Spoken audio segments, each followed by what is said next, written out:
a tree house in the meadow below the mountain peak. The perfect place for lovers when they play hide and seek. There's a covered bridge at Cripple Creek where the horses always stop.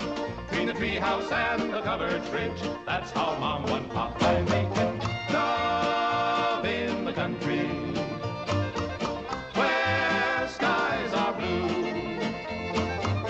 All you'll be dreaming of are the birds and the bees and the flowers and the trees till you're up to your knees in love. There are roses on the trellis and the scent of new mown hay. The clinging vine is jealous on the fence across the way. There's a great big yellow moon above and a breeze to sing a song. Between the roses and the yellow moon, a fella can't go wrong if he makes love in the country where skies are blue. All you'll be dreaming of are the birds and the bees and the flowers and the trees till you're up to your knees in love.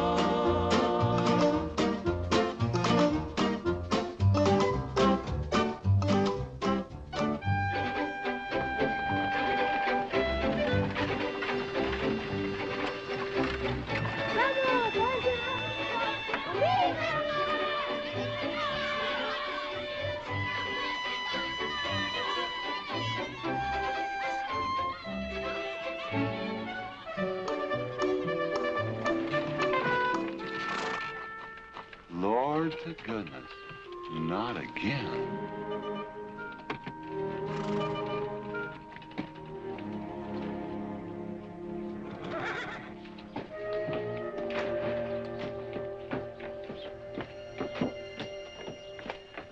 Howdy, Drago. Morning, Curly.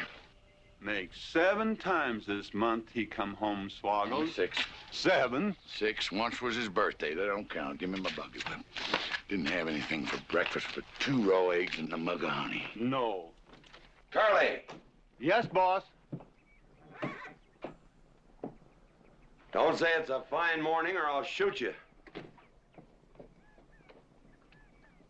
Get out of here, Bunyan. Good morning. Morning. Carlos, what are you doing up there? I hope I get it this time, Mr. McLintock. My brothers, they got the big hats already.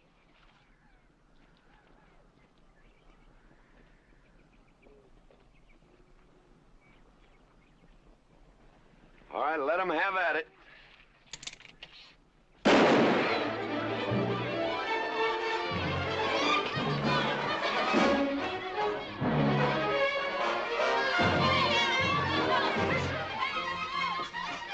Get over it. Did you only me drive? You promised me you would sometime. No, yeah. Boss, you better watch that turn onto the road. You're gonna kill both of us one of these days. Thank you, Mr. Boss!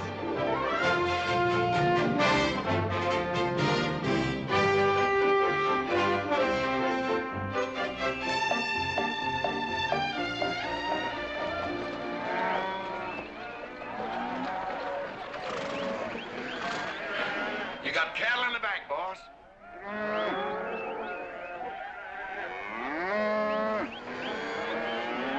Yeah. Give it up. Yeah.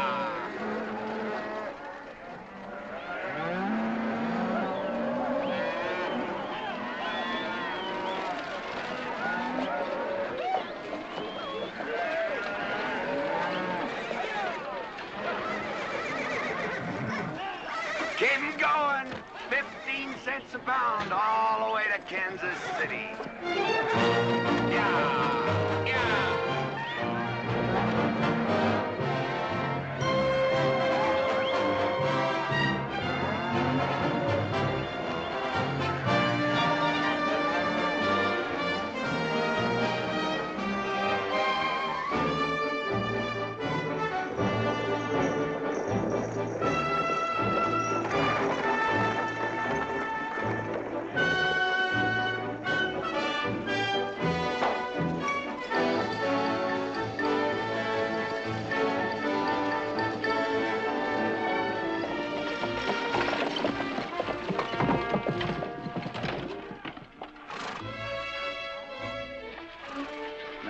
there's one old pensioner I wished you would pass up.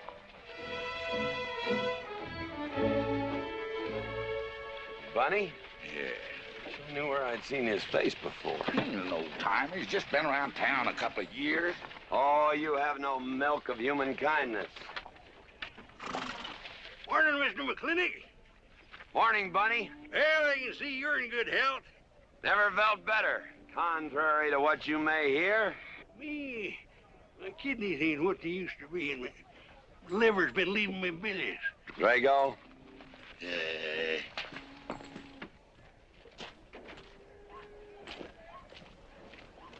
Hello, Ben. Hey, McLintock. Drago, throw that in the buggy. Yes, sir. It's a scrubby bunch of Sooners, huh? They are at that. But it ought to make Douglas happy, lining his pockets with land fees. What are we gonna do? I don't know what you're gonna do, Ben. Me, I do nothing. 200 families. Quarter of beef a week per family. They last 2 years. That can be a sizable number. I got 20 head to 1 of any other brand on the Mesa Verde. I'm not hollering. Some of us haven't got all the money in the world. Some of us ain't old and tired and feel like being put upon. You interest me, young Ben. Go on. So the first time I find one of our hides wearing our brand hung on one of them settlers' fences, I aim to kill me a plowboy. You do what you want, McLintock. We'll do what we want. Fellas my age generally call me GW or McLintock. Youngsters call me Mr. McLintock. All right, Mr. McLintock. Not because I'm afraid of you. You're the big he-stud of this country. And I reckon a fella my age should call you Mister. He's full grown now, GW. He's a half owner of the spread. I made him a full partner the day the doc gave me the long face. Well, you want him to vote the first time this territory becomes a state, don't you? Of course I do. If these settlers get burned out, there'll be a lot of hollering that this country's too wild to be a state. We'll go on being a territory some more, with a lot of political appointees running it according to what they learned in some college where they think that cows are something you milk, Indians are something in front of a cigar store. I'm looking to you to hold young Ben down. I'll do what I can. Come on over to the house once in a while. We'll rack up a few hands of stud. GW, that'll be just fine.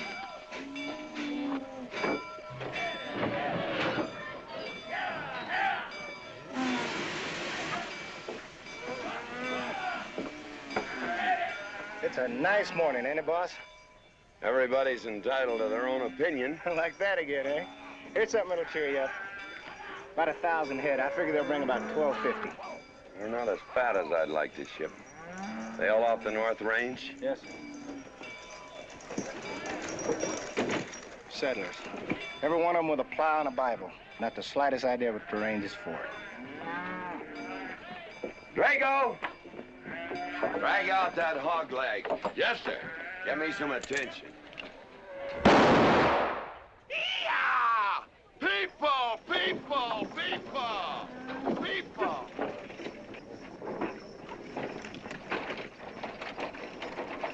Come on, all of you. Gather around. People, come on. Gather around. I'm McLintock. You people plan to homestead and farm the Mesa Verde. Yes, sir. The government give us each 160 acres. The government never gave anybody anything. Some years back, a lot like you came in. You had a pretty good first year, good summer, easy winter. But the next year, the last rain was in February. And by June, even the jackrabbits had sense enough to get off the mesa. Folks, do you know who that is? That's McLintock. George Washington McLintock. I told him that, Douglas. He controls the water rights on 200 square miles of range.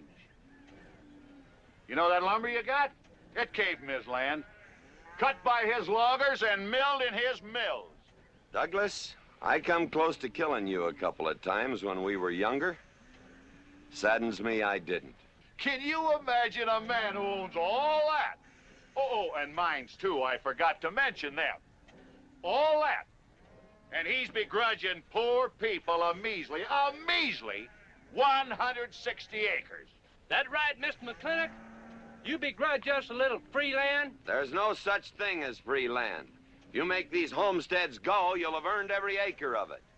But you just can't make them go on the Mesa Verde. God made that country for buffalo.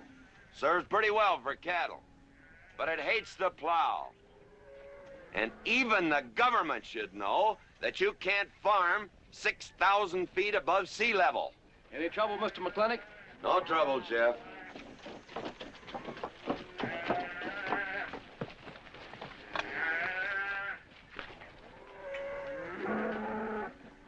How about you, Douglas? Douglas? Just plain Douglas, eh? And you call him Mr. McLintock. Why? Well, Douglas, I guess it's because he earned it.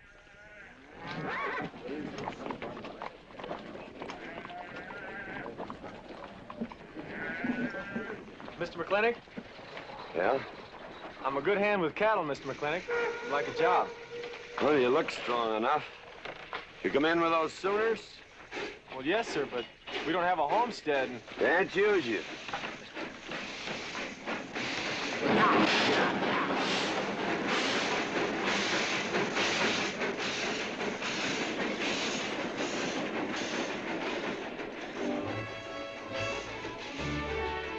Tough life, ain't it, Sonny?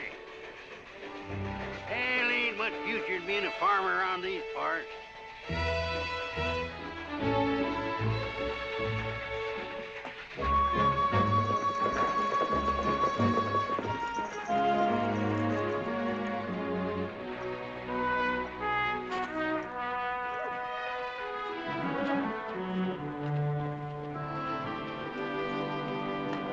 Ladies, this is the finest Chantilly lace available anywhere.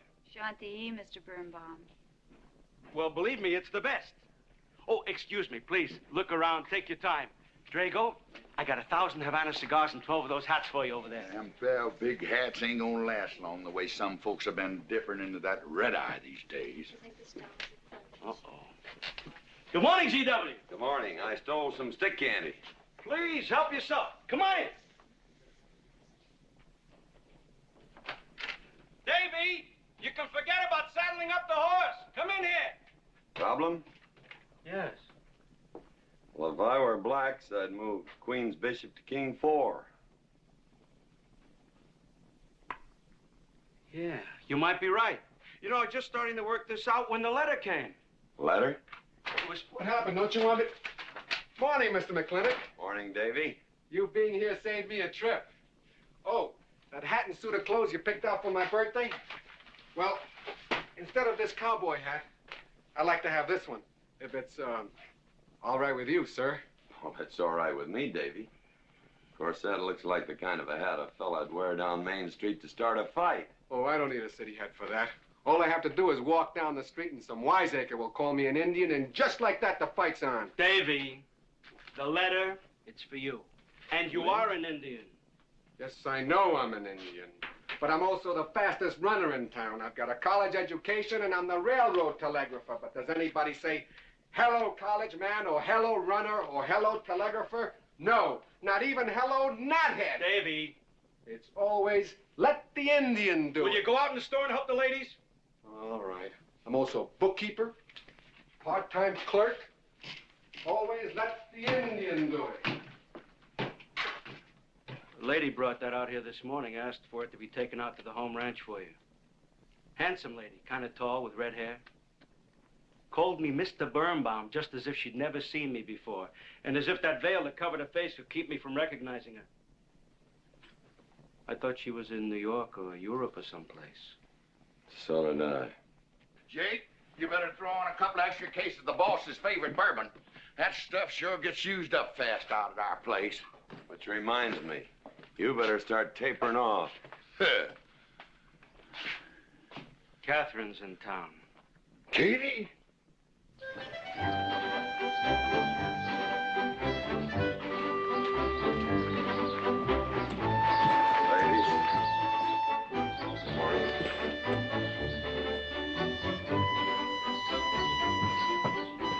Morning, Mr. McClintock. Morning, Mr. McLintock.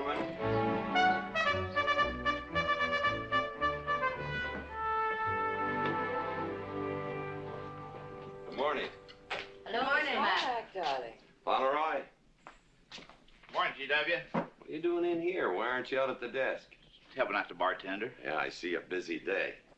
Give me the key to room 17. What? 17, and don't advertise it. Here they come, Mr. McLintock.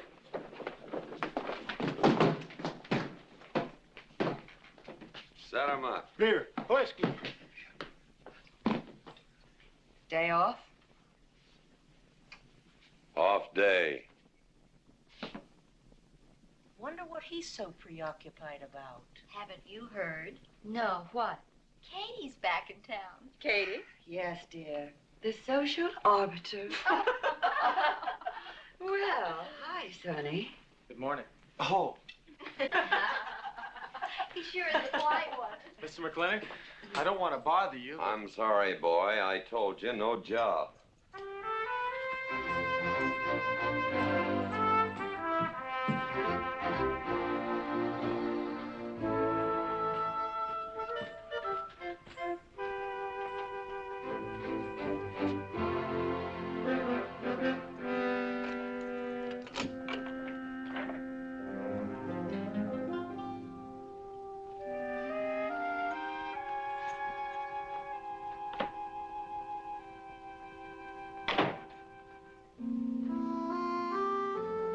Katherine.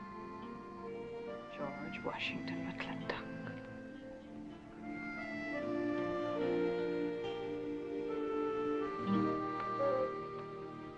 I thought you'd want this.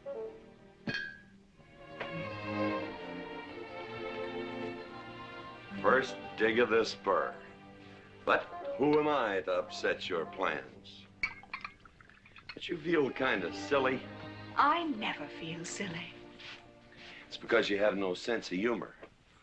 Why couldn't we sit down in the hotel dining room and talk about whatever it is you want to talk about? Or why couldn't you just come over to the house? And have everybody know that we're meeting. Everybody knows, and what's the difference? We're married. That is something I should like to change.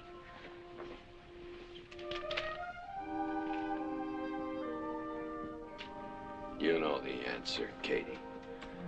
That isn't why you sent for me. Let's get to the rat killing. That's just the kind of remark that's always endeared you to me. Let us open the discussion. Very well. Our daughter is coming home in a few days. Rather, she's coming here. It was just a slip of the tongue that made me refer to this ugly hamlet as home. Our daughter. Is it so hard to say her name? It's Becky. Rebecca.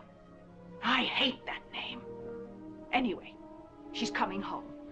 And I hope to persuade you to let her live with me. Part of the time in the capital, part of the time in New York, and, of course, Newport during the season.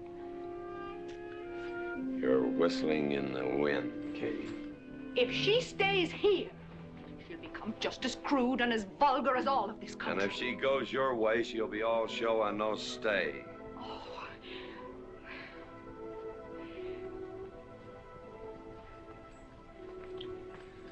No go, Kate. I hate you.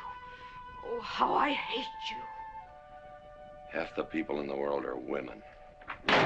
Why does it have to be you that stirs me? Animal. That's the story. I saw your picture in the paper at the governor's ball. You were dancing with the governor. At least he's a gentleman. I doubt that. You have to be a man first before you're a gentleman.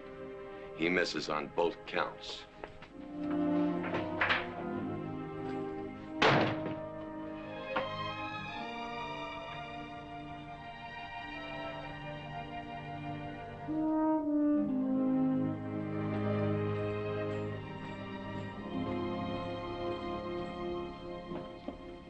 Hey, Sonny, you gonna ask him again? Nope. Hey, boy, you got a pocket of pride. You gotta beg. You better listen to an expert, Sonny. I'm telling you, you got to grovel. Human nature gets him every time. Mister, leave me alone. Everybody does it one way or another.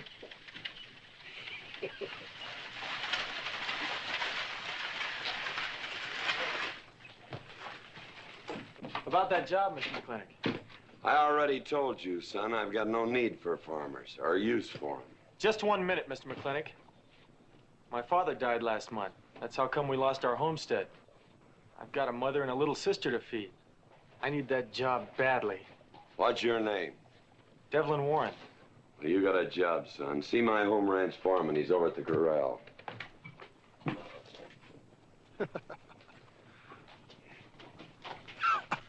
Step down off of that carriage, mister.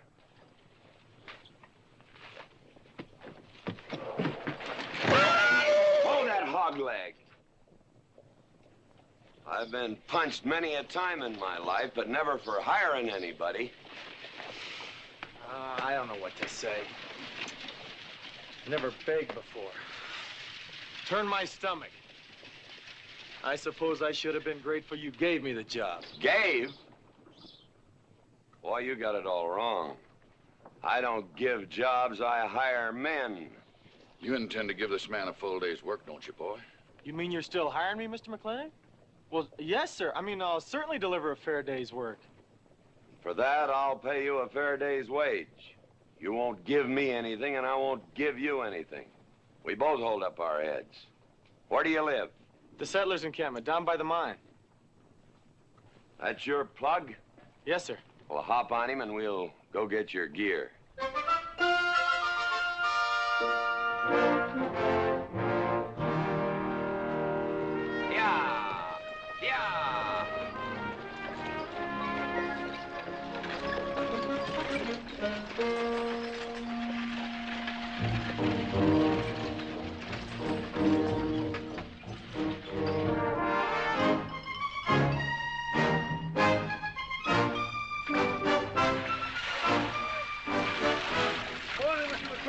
Morning, Mr. Poor Boy.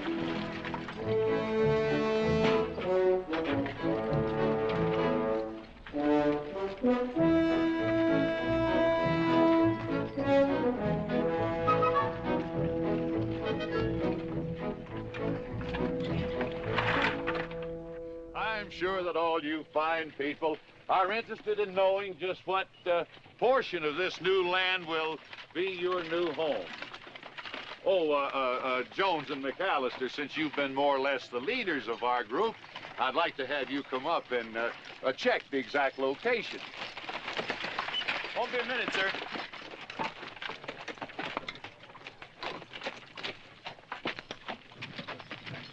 Go after that boy and give him $30. Tell him McLintock pays these riders a month in advance. From the looks of things, they could sure use it, too.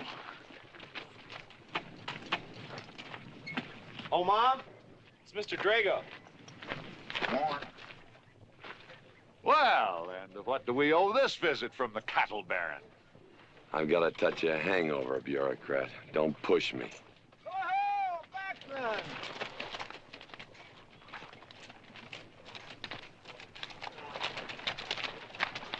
Say, those are Indians. Are there Indians in this homestead land? Friendly Indians, my boy. Oh-ho, Macklin. Oh, running buffalo. Oh, Macklin. Long time we don't get drunk together. And it's going to be a lot longer time, because it's against the law and you're with the sheriff. And if I got my hands full, they came into town to meet the train. The old Indian chiefs are coming home. I heard they'd been pardoned. They don't know when it's arriving, this week, next week, or next month. So in the meantime, I've got to do something with them. Could I cut out a couple of head of your steers to feed them? Otherwise, some of these settlers' milk cows are going to disappear. That's right, Macklin. Cut out whatever you need. Sheriff, are you going to camp these savages with all these settlers? You're asking for trouble.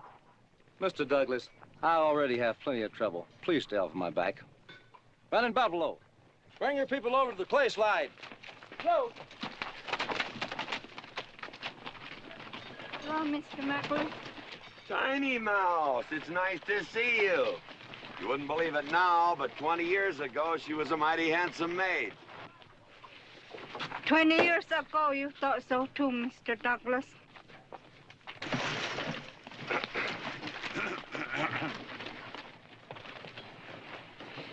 It was just like this. I had a dead beat on old running buffalo, and my sharp 50 caliber misfired. I was back in that trouble in the 40s. Remember? I remember. Hey, you want to tell you something come directly from heaven? No.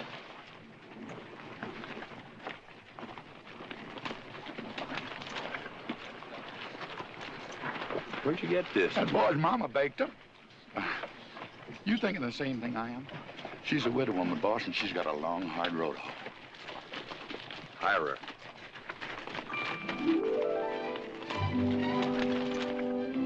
I always said you had a heap of sense. Mr. McLintock, this is my mother.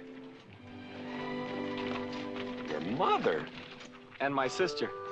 Pleased to meet you, Mr. McLintock. Ma'am, this here's my boss, and he has few choice words to say about your biscuits. Yes, Mr. McLintock? Huh? They're great.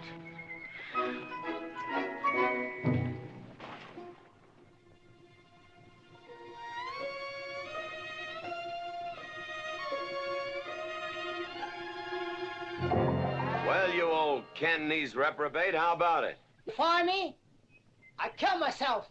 I'm not talking about firing you, I'm retiring you. You've been rustling food for us for 30 years. We're gonna put you out to pasture. All you'll have to do is give advice. Be one of the family. I'd kill myself. I may save you the trouble. But, Ching, you kill yourself, I'll cut off your pigtail, and you ain't never gonna get to heaven. I'll be one of our family. I give you my solemn word. Pretty clumsy family. Drink too much, get in fights, yell all the time. Cut off his pigtail. All right, I'll be one of our family. Giúp lấy đó. Phải giúp lấy đó. Giúp lấy đó. Cảm ơn.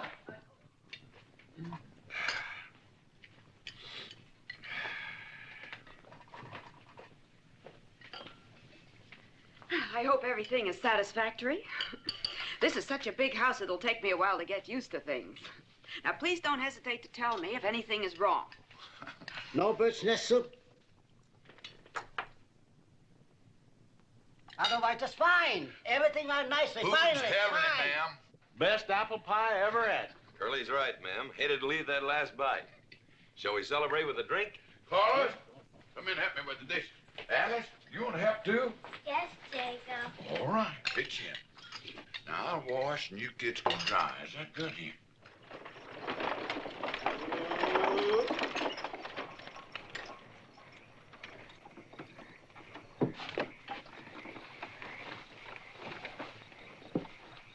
Don't seem possible one woman could use all them clothes. You keep a civil tongue in your unprepossessing face. Yes, ma'am. And unload my baggage, please. Yes, ma'am.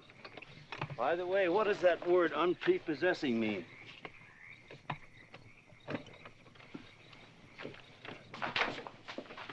Miss McLintock. Oh, hello, Carlos. Run and help the driver with my luggage.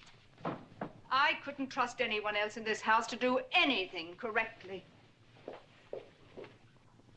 Luggage? Give him a hand, Curly. Yes, boss. Mr. McLintock? Are you moving back in? Yes, but nothing has changed except my place of residence. And I'd be willing to put up with savages rather than be denied the company of my daughter. And I'm proving that by moving in here. Mr. McLintock, since it's my first day, would you excuse me if I, Go ahead. Oh, Katherine, this is, Dev Warren. He joined the outfit today. Please, ma'am. Thank you. Well, how refreshing. A polite young man here. Where did he come from? He's a farmer. A farmer? Well, I'll be doggone. Kate, welcome home. What on earth are you doing in that idiotic-looking outfit? And don't you dare call me Kate. That's my butling suit. I'm butling for the boss. And I'm sorry, Katherine. That Kate kind of slipped out from the times I remembered you as being nice people.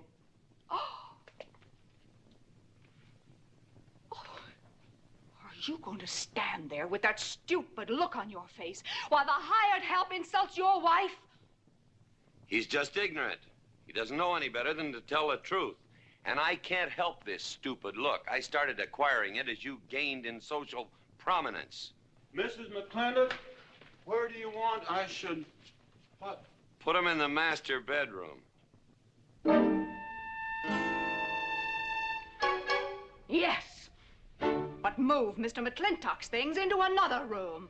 Oh, the one back of the stairs would be best so that he can't wake up the entire household when he comes home every night.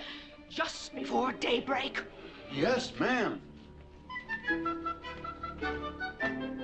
Oh, excuse me.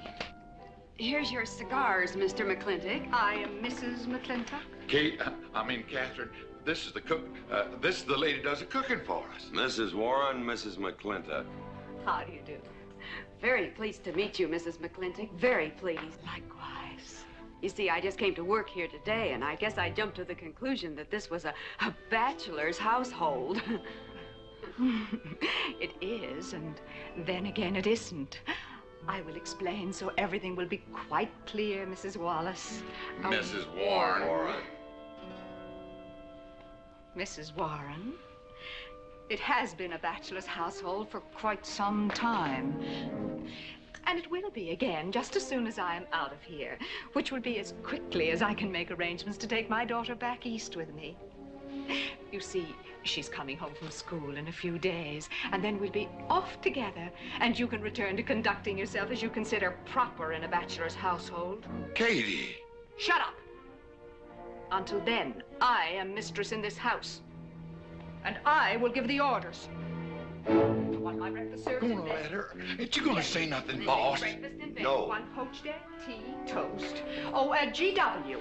As soon as my things are put away, I want to talk to you about Rebecca. Yes, Mrs. McLintock. Indeed, Mrs. McLintock. Of course, Mrs. McLintock. The toast, lightly browned and unbuttered. Of course, ma'am. Wait a minute now, boss. Where do you think you're going? I just remembered I got a date. But she said she wanted to have a talk with you. I heard.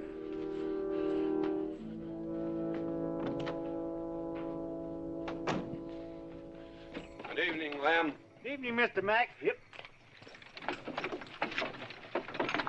Say, Mr. Mack, what does unprepossessing mean? I was called that once, Lem. Looked it up in the dictionary. It's best you don't know what it means. Uh-huh. Thank you. You're up.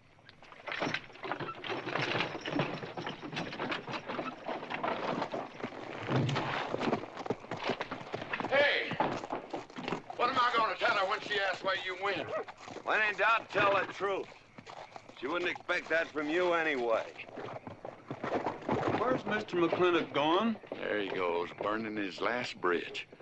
You see a yellow streak about a foot wide running up down his backbone. Well, Mr. McLintock? He ain't afraid of nothing. I once thought that.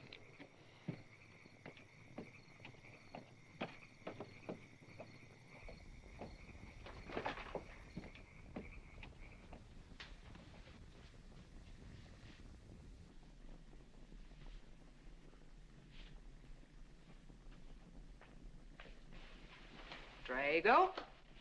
Yes, ma'am. Was that, He took off, lit out. I told him I wanted to talk to him. Yes, ma'am, I was standing right over here when you said it, and I was standing right out there on those front steps when he walked up to a horse, grabbed a hunk of mane, stepped up on him, and sunk spur. Where did he go?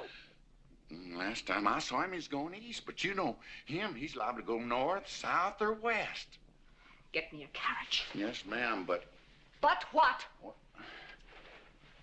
Maybe you shouldn't follow him into maybe where he's going into. What does that mean? I don't know, but I wish I hadn't said it. I'll just get the carriage. Yes, ma'am. What happened? Get the Bruce. Baruch? Hitch it up. She wants to go to town. But Mr. McLintock never said anything to me about it. Look, young fella, I'm the ramrod around this place, and you better start giving me a yes, sir. You're gonna get the roof of this house pulled down on your head. Yes, sir.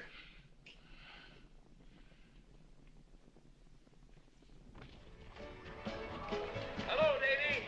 Hi, Mr. McLintock. New broom, eh? Sweep, please.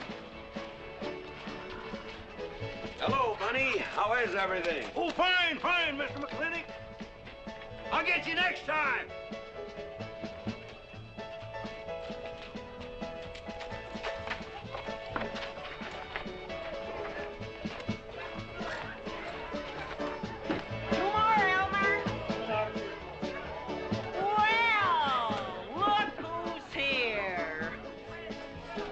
be, Mac?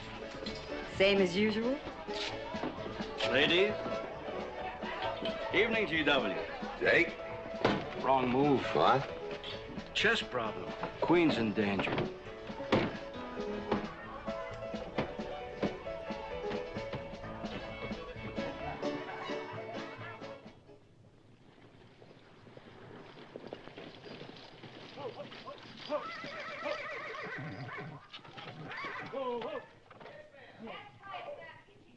I suppose you can do that. Camille, you're on your own. Mr. McLintock?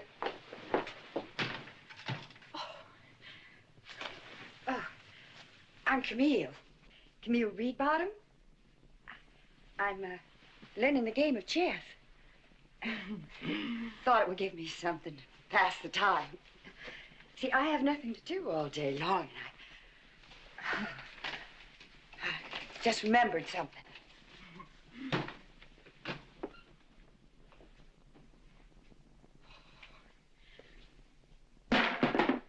Katherine, I didn't hear you come in. Mr. McLintock, I told you that I wanted to talk to you. Not now. Could I get you a glass of sherry, Katherine? Oh, thank you, Mr. Birnbaum. I could use one. I came into town behind a runaway team. Drago never could handle horses. It was that young man whose mother pretends to be your cook. Katherine, your wine. Oh, thank you, Mr. Birnbaum.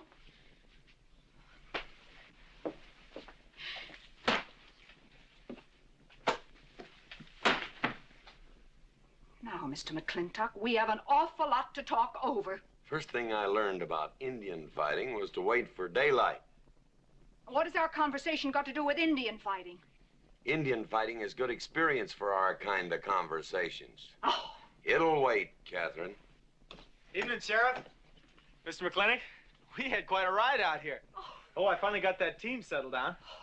It's your move. No, it's your move. I just castled. Oh. Now, look here.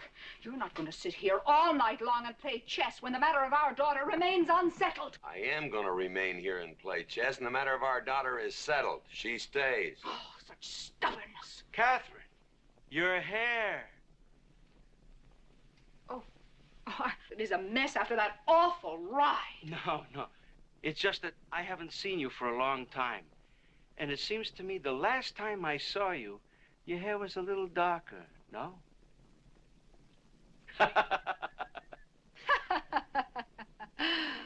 It's a funny thing that tricks a man's memory will play, huh? Mr. Birnbaum, I think that you've completely lost your mind. You have done something to your hair. I have not. If I had, it'd be none of your business. I'm certainly not going to put myself in the place of those blondine trollops that you seem to prefer. Take it. Huh? Oh. Fill it. Oh.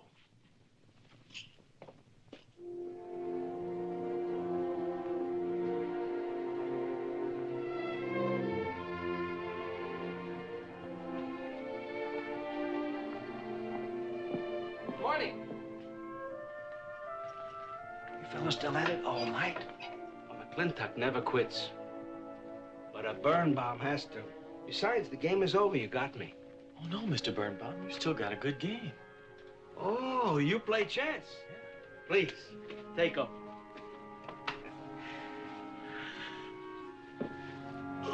Pretty good. Fair.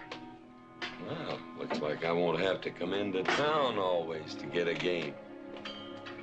Remember, I'm a bad loser. It's your move. Yes, sir.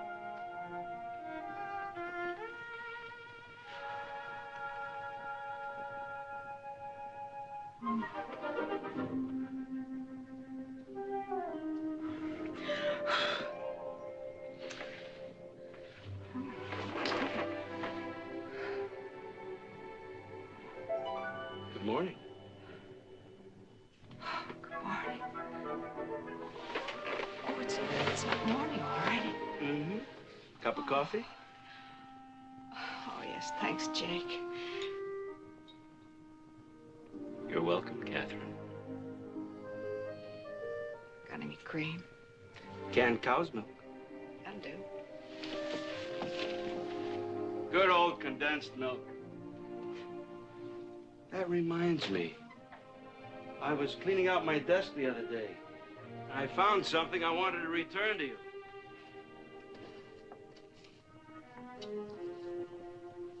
Here it is.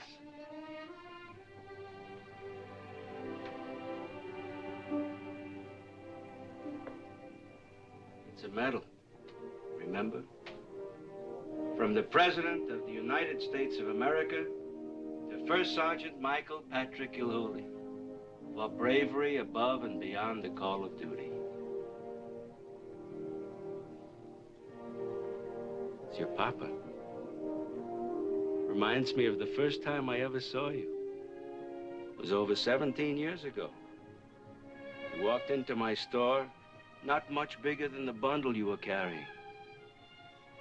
And in the bundle was the most beautiful baby I ever saw. And was she hungry? You walked all the way from Superstition Creek just to trade me that medal for a case of canned milk. GW was off somewhere as usual, fighting Indians. Sheriff! Sheriff Lord! Well, have you seen the sheriff? Kind of early for him. To try his house? Why didn't I think of that? Looks like Birnbaum's is open. Maybe somebody in here knows. So there you are, Sheriff. I told you you were headed for trouble. Trouble? I want to know by whose authority you let those Indians stay in town. Those savages are wards of the government, and I am the representative of I that told Sheriff Lord that he could put him up down by the clay side. Because the town's named after him, he thinks he owns it. Well, you check the books in the recorder's office, and you'll find I do own a fair piece of it. Agard, if you knew anything about Indians, you'd know that they're doing their level best to put up with our so-called benevolent patronage, in spite of the nincompoops that have been put in charge of it. Those Indians need my permission to leave the reservation. Those chiefs have been giving orders all their lives. It's pretty hard for them to understand that they have to hold up their hand like a schoolboy in a classroom. The law is very clear. I told you you'd get no satisfaction from these people. But we'll get the girl back. Girl? The girl the Indians kidnapped. But don't worry. I armed the settlers and set them to rounding up those red devils. What is this about a girl? Millie Jones, one of the settlers' daughters. The Indians kidnapped her. That's ridiculous. And you turned loose a lot of farmers with shotguns? I certainly did. You're insane. Let's go, Sheriff. Mr. Douglas. Oh, Miss McLintock. Much as I hate to agree with GW about anything, you haven't changed a bit. You're still an hysterical fool.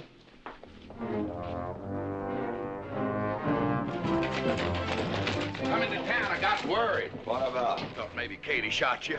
Not yet, Drago, but it took restraint. Wait a minute. You better take Agard along. Not that he'll be much help. Drago, put him on a horse.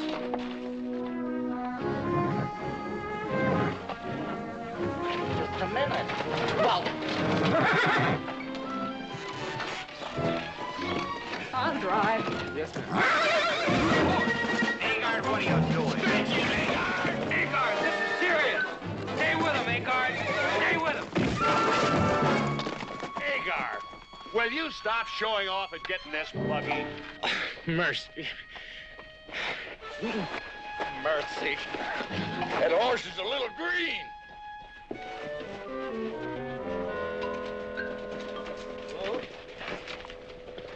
Let's go. yeah.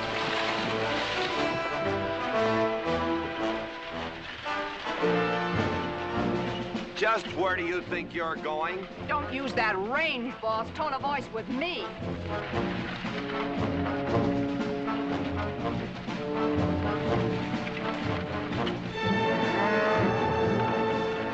Carter! Headed for Mr. Poor Boy's mine. Mount up some riders. Right, boss. You heard the man.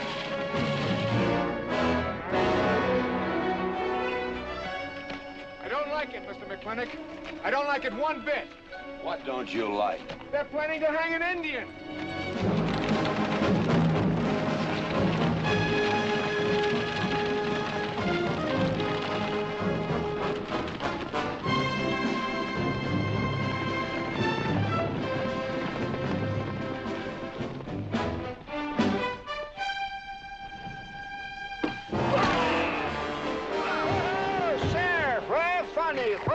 whiskey.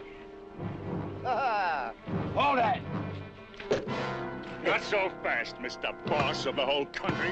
Unless you want to wear a big hole in your middle. How long is GW going to let that cheat-chalker push him around? That cheat-chalker has a sawed-off shotgun.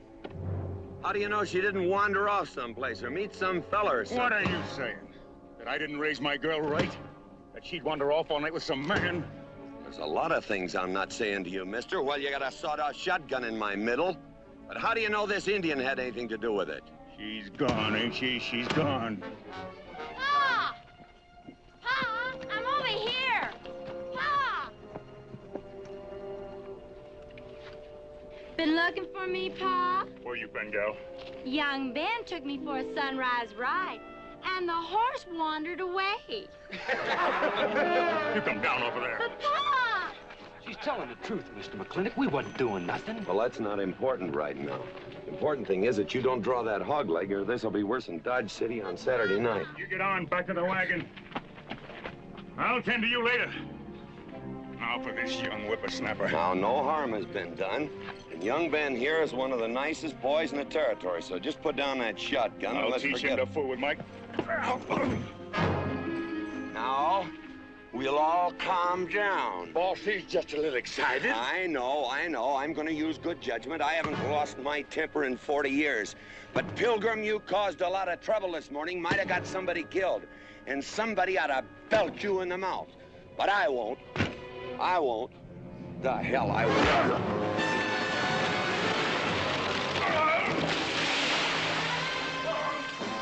McLintock Rider!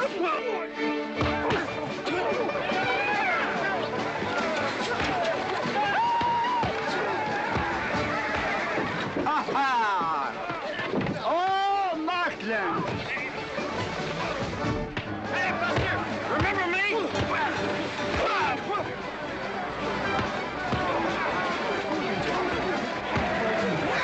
Hello, sir. Nice party.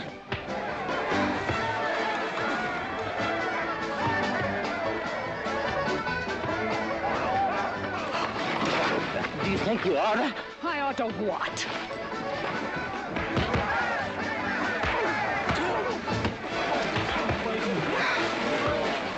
Why, you think?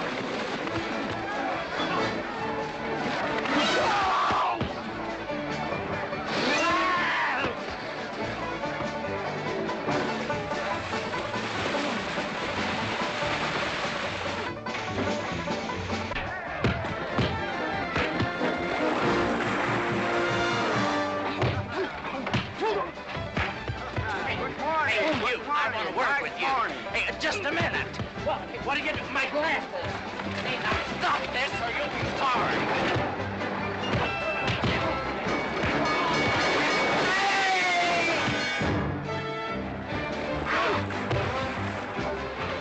Stay out of this, Jake. It's everybody's war!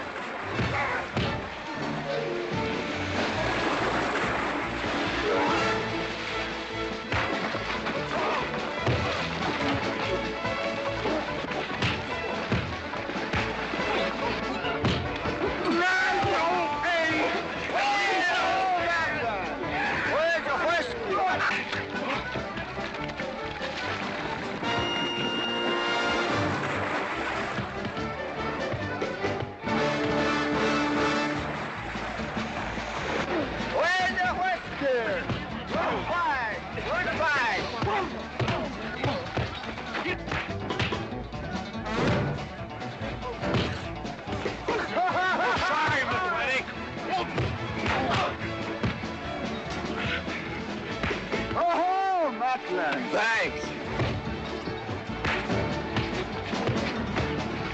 Ha-ha, it's very funny. Yeah, very funny.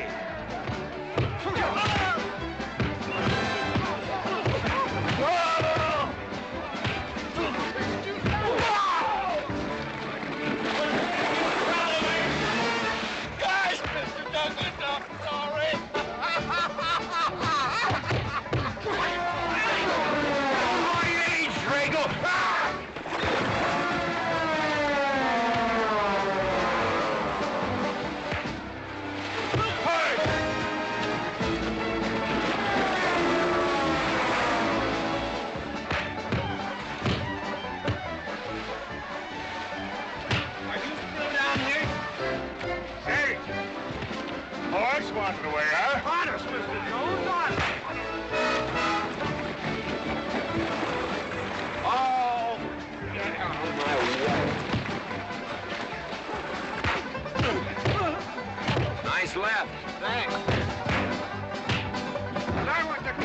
this, you don't need college.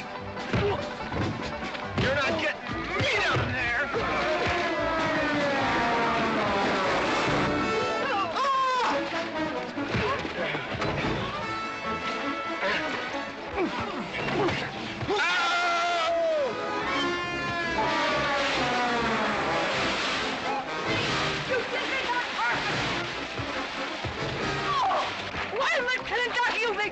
Good morning to you, Mrs. McLintock. Buddy, you big...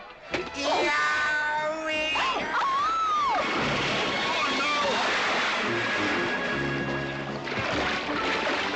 G.W. McLintock, you big bacon clumsy. Well, it's pretty hard to control yourself.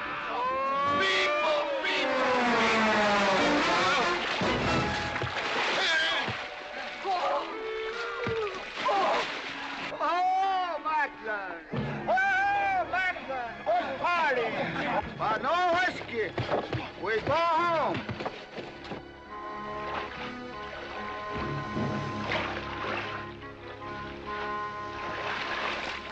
You and your friends! Well, we at least saved your hat. Oh.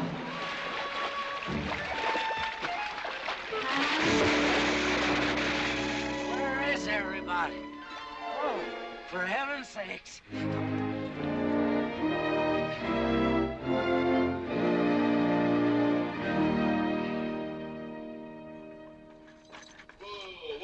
Drago, will you never learn how to handle a team? Yes, ma'am, I'll sure try. I'll tell you that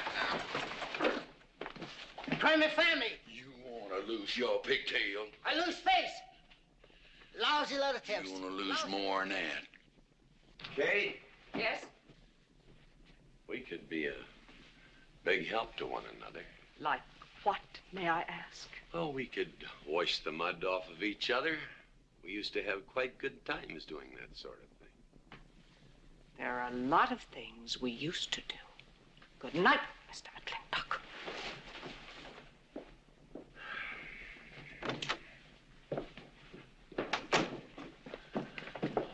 Any luck?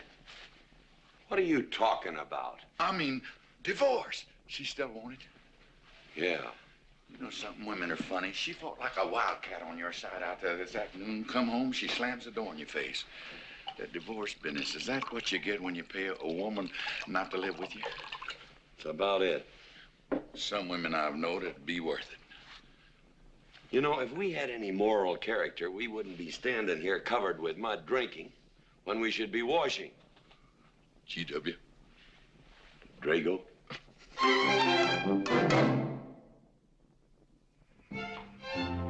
Miss Warren, these biscuits. Oh, thank you, Drago.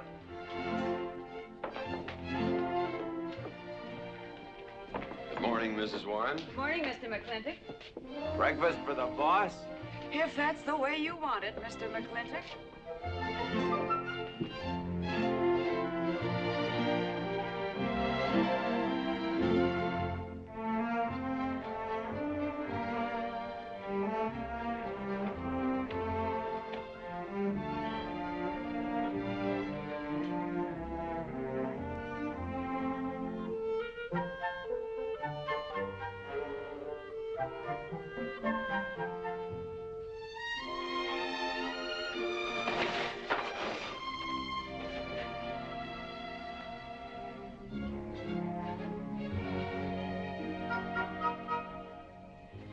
One poached egg, tea, toast, lightly browned, and Why, Mrs. McLintock, you have a black eye. I do.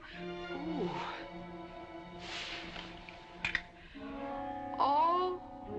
Oh, and Becky's coming home today. And that's not all. There's a little something we'd better get settled. There are no men listening now, so we can be ourselves. Oh, sure, I let you get away with all that guff the other night. But now that we're alone... When I want the opinion of the hired help, I'll ask for it. You know, you could wind up with 2 black eyes. What? Oh, I realize you had to put on that big act. We always have to just before we get ready to forgive them. Generally for something they haven't done. But you and I both know that's just to keep them from getting the idea they run things. McLintock give you that black eye? No. Nobody gave it to me. I won it.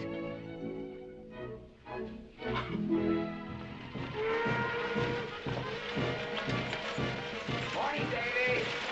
Morning, Mrs. Beach. Mr. Beach.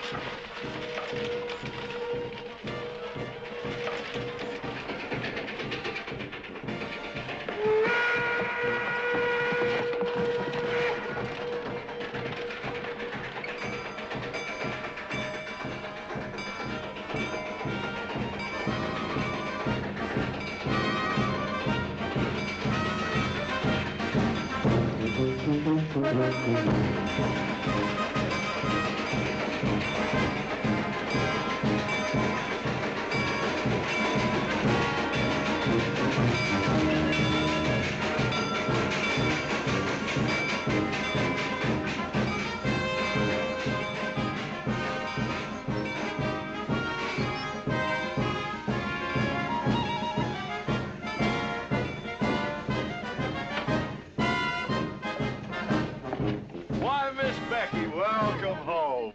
Hi, Becky. My How boy! are you? Good to see you again. Daddy! Well,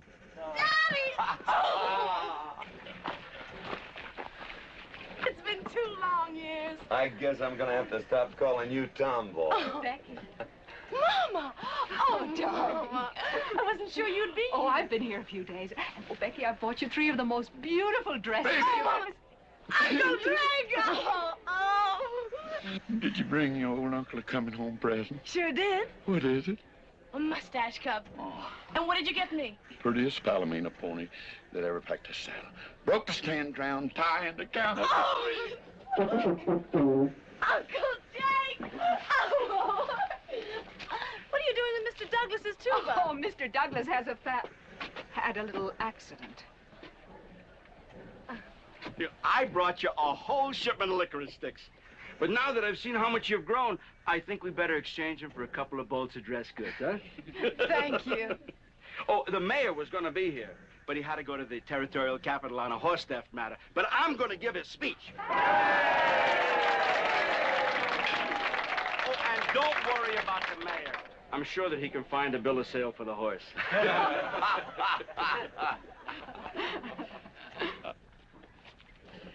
Ladies and gentlemen, we are here to welcome the fairest... What am I doing? We are here to welcome back the prettiest girl that was ever born in McLintock, or in any part of the territory.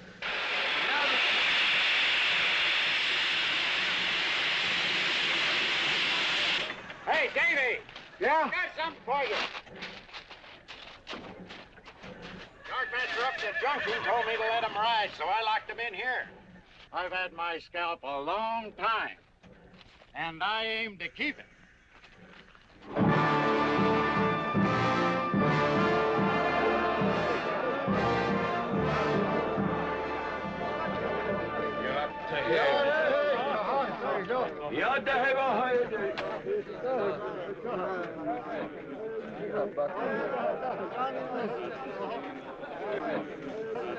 And now she's come back to us. Gone are the pigtails, but the freckles are still on the prettiest face that was ever born in McLintock.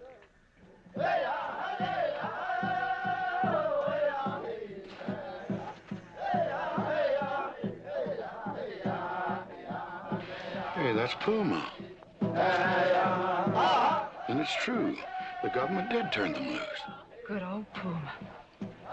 I'll never forget when he brought G.W. home. Your father had a hole in his chest and 104 fever. Of course, they weren't very mannerly about it. He came past the house at a high lope and threw him on the doorstep. And you do remember them good old days, don't you, Katie? Katherine.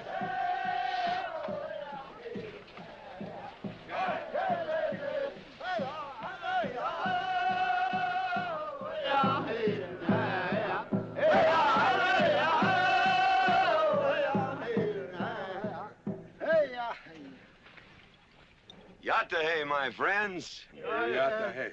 Puma, honored enemy. Does big McLintock forget? Also blood brother. No, I'll never forget that. All wound. Does it hurt still? I feel it when it comes on to rain. An inch higher and I wouldn't have had to worry. Our big McLintock, that was remembered fire. We return with news.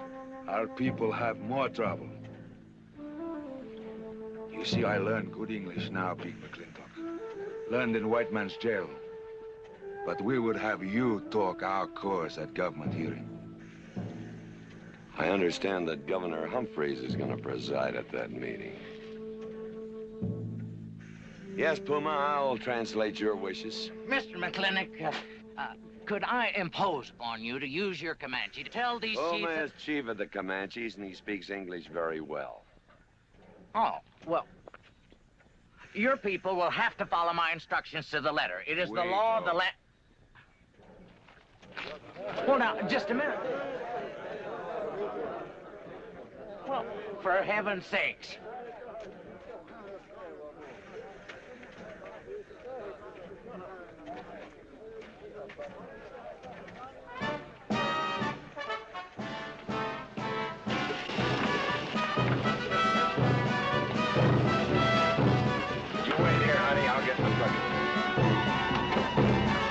McLintock party? Surely. Will I see you there, Beth? Of course, Davy, and you can have the first name. Sis? Don't want any sister of mine talking to strangers. Davy's not a stranger. He clerks in Birnbaum. He's an Indian.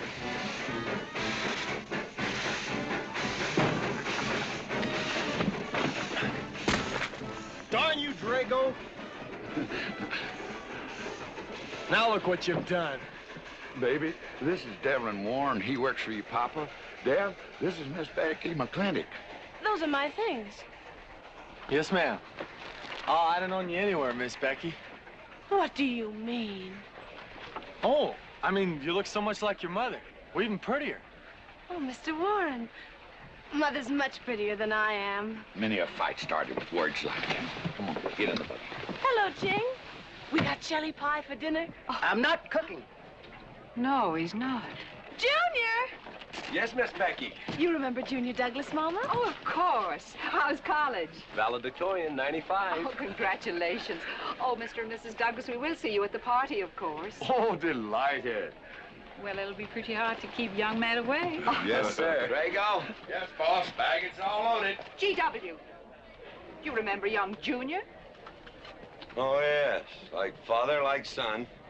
Mr. McLintock, I hope you don't think I'm being presumptuous in asking for the honor of calling on Miss Rebecca. Well, there she is. Ask her yourself. Thank you, sir. Ching, now I'm going to get fired. Get up out of here. Thank you, sir. Thank you.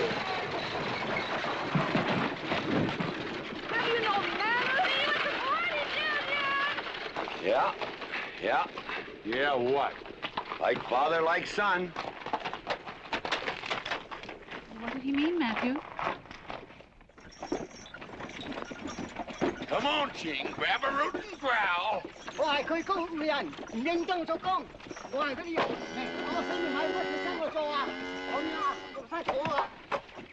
you're doing a good job, Miss McLintock. Thank you, Miss Warren.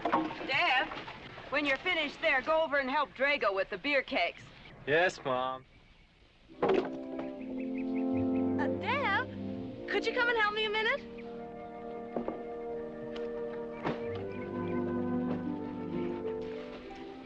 I certainly was surprised to hear you went to college. Why? I don't know. Junior says Purdue's a good college for a backwater place like Indiana. Well, he did indeed.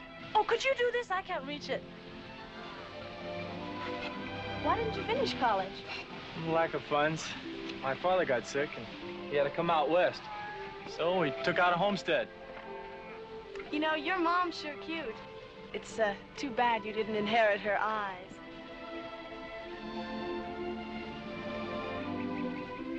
Well, you'd been lucky if you'd inherited a few things from your father. Oh, really? For instance? It was common sense, for instance. Common sense? Yeah.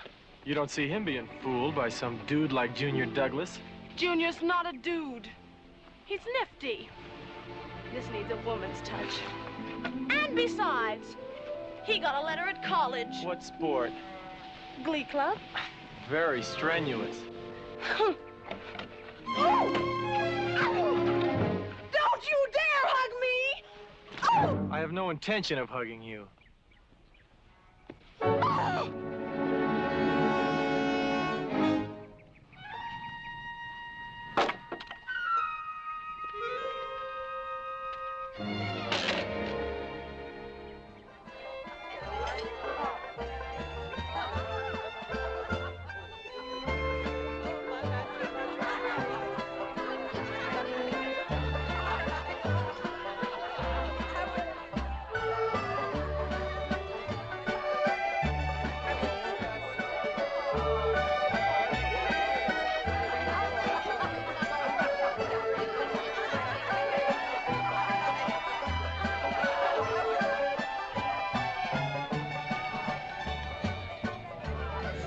Ladies all look lovely, Katherine. You know, this is a real fine party. Oh, thank you, Ben. Of course, we had to invite everybody. Just everybody. Sorry, GW, but this one's mine. Well, thank you, Mrs. Warren. I guess I'll have to be a good host in my own home. Well, the next one's yours, Mr. McLintock. Thank you.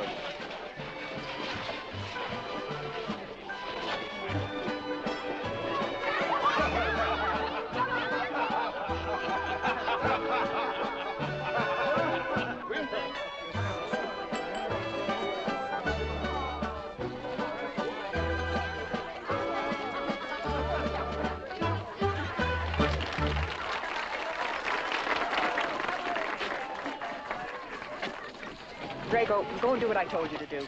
Oh, Katie. Katherine, and do as you're told. Oh, Drago, Do this, Drago, do that. Yeah! People, people, people. This Douglas feller. Drago! Yes, ma'am. Matt Douglas, Jr. is going to bring you folks some of the latest terpsichorean dance steps, brand new, brought by him directly from New York City. All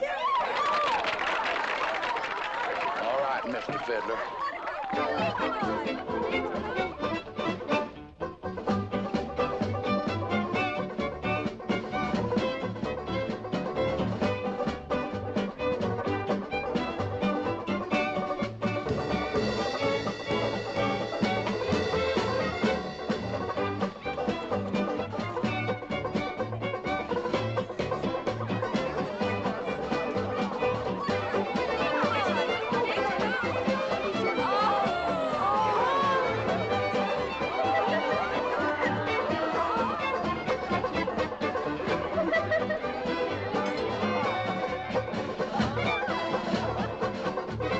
Give me a whiskey. Bob Williams, I'm Bolo. What? Just turned a 10-gallon party, boss.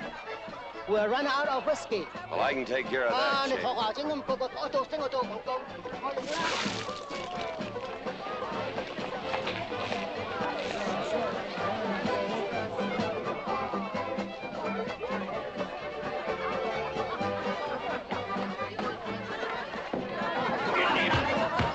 Indian.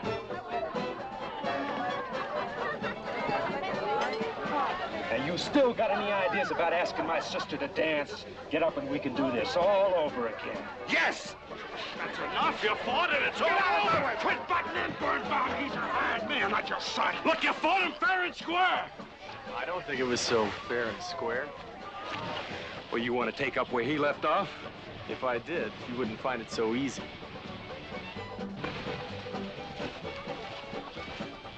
Now we've had enough of this. Well, when are you going to quit walking away? Just as soon as we're out of sight of the party. A little lesson I learned back home, don't fight in front of women. Well, we're out of sight now. So we are.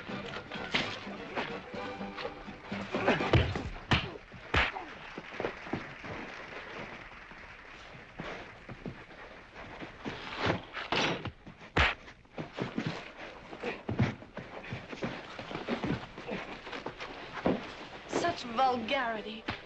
Someone should do something about it. You're right. Absolutely right.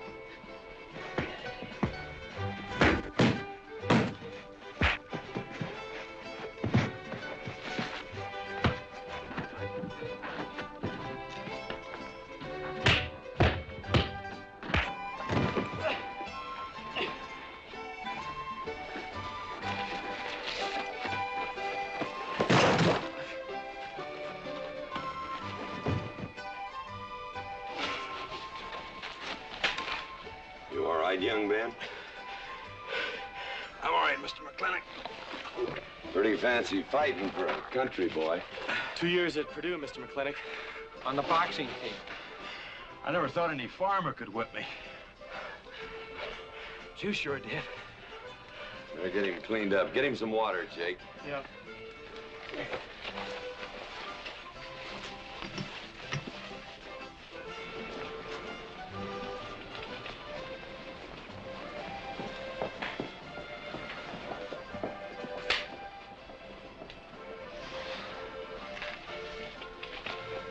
Get yourself cleaned up.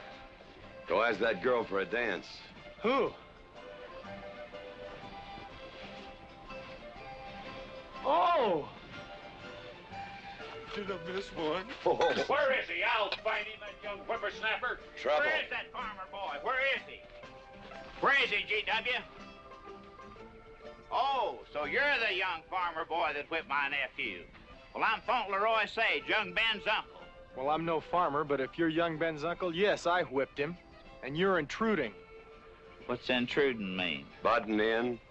Oh, so he's insulting me. Well, then I got another reason for walloping him. Besides, on account of him thrashing my nephew, young Ben. Fauntleroy, you can't get mixed up in these youngsters' quarrel. Family honor. I can't have said a farmer whipped a sage. You're twice his size. Don't let that bother you, Mr. McLintock. Mr. Fauntleroy insists. I'll just have to teach him the same lesson.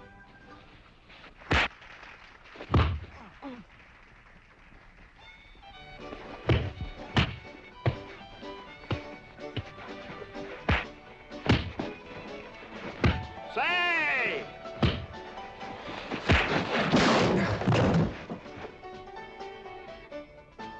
Sorry, young feller. Hate to have to do that, young fella. No hard feelings. Not yet. Not yet what? I mean, that isn't all. Now, wait a minute. Fauntleroy, we're gonna make this a fair fight. Of course we are. Of course we are, G.W. There'll be none of this. I wouldn't do that, G.W. You wouldn't do... No, I wouldn't do that. And Dev, I don't want you kicking Fauntleroy in the knee. He didn't do no such thing. And none of this nose twisting. He's all yours.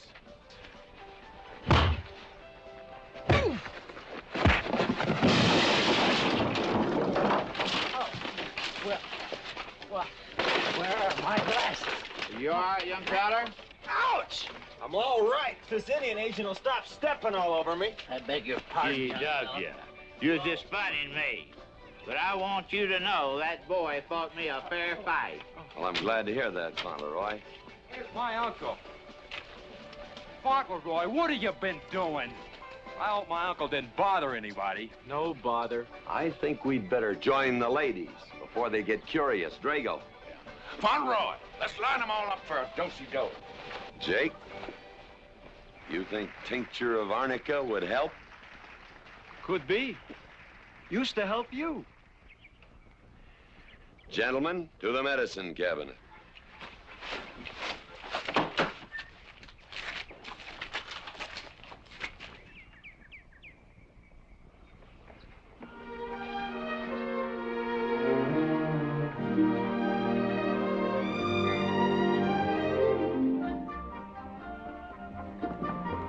Good morning, Drago. Morning, Davy. You seen Daddy? Took off early this morning with a scattergun over his arm. Went hunting.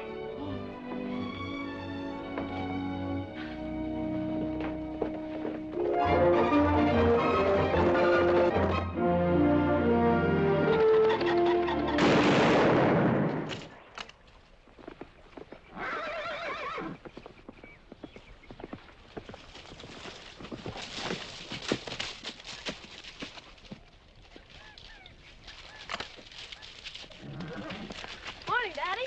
Good afternoon. I'll get you out so early. There's something I have to get straight in my mind. Yeah? What? Mama.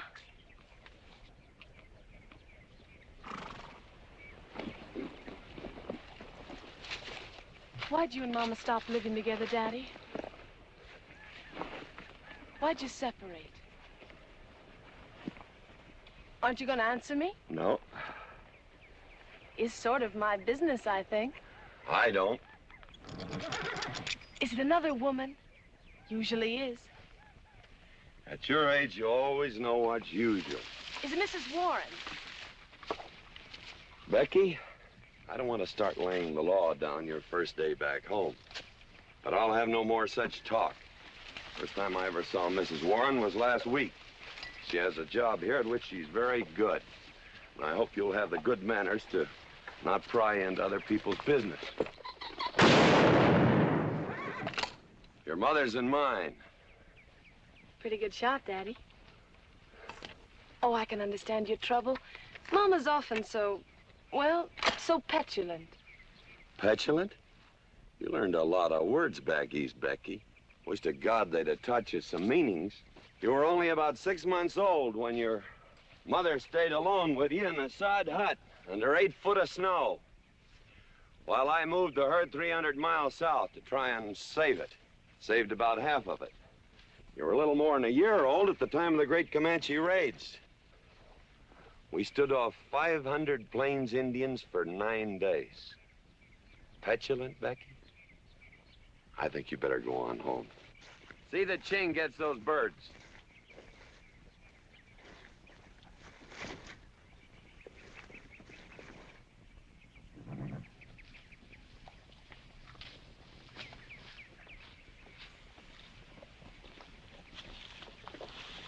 Becky, come here.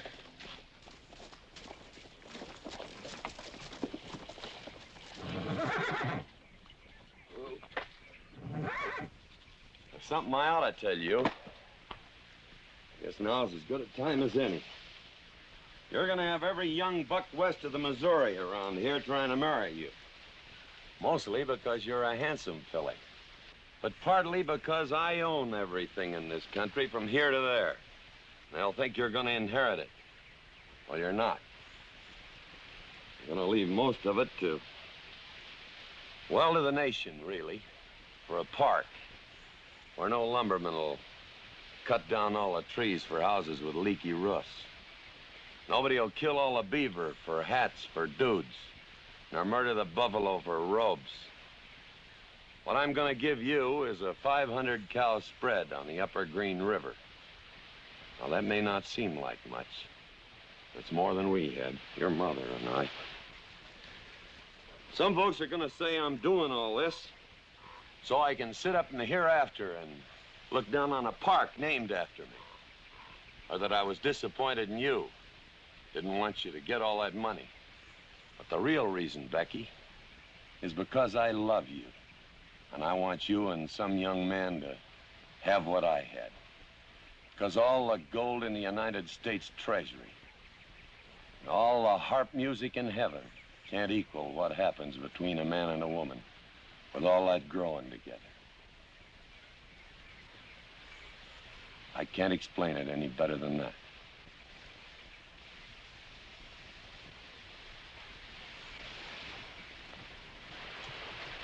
All right, Daddy.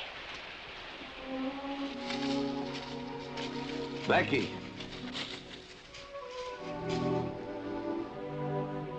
When you're as old as I am, you'll thank me for this. Daddy, I'm full grown. I wasn't worrying about me. I was thinking about you and Mama.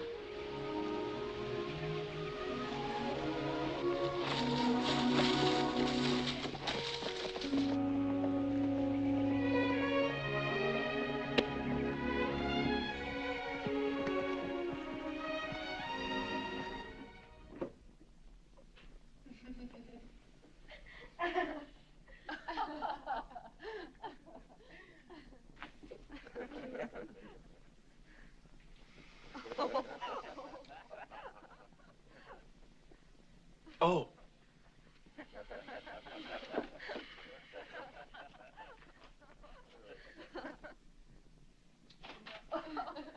Well, sir, all 3 of them fell right out of the carriage. Well, it's getting rather late, Becky. It's bedtime. Oh, Mother. He brought this. He must have intended to use it. Oh, well. Sing us a song. Well, if you really want me to. Gosh, I haven't played in You quite know just right for me. Sure. It's the rage now. Oh. Oh. Dev, what are you doing? Oh. I just thought I'd get another cigar. Well, you've got one in your mouth and two burning in the tray. Not move. The fellas want me to play all the time. You're cuter than a baby steer, and softer than a mouse's ear. I want the whole wide world to hear. You're just right for me. You're sweeter than... Oh, no, not that rhythm, Junior. Do it the way they do at the plaza. I know the words. Sure, Becky. Will you sing with me? Of course. All right.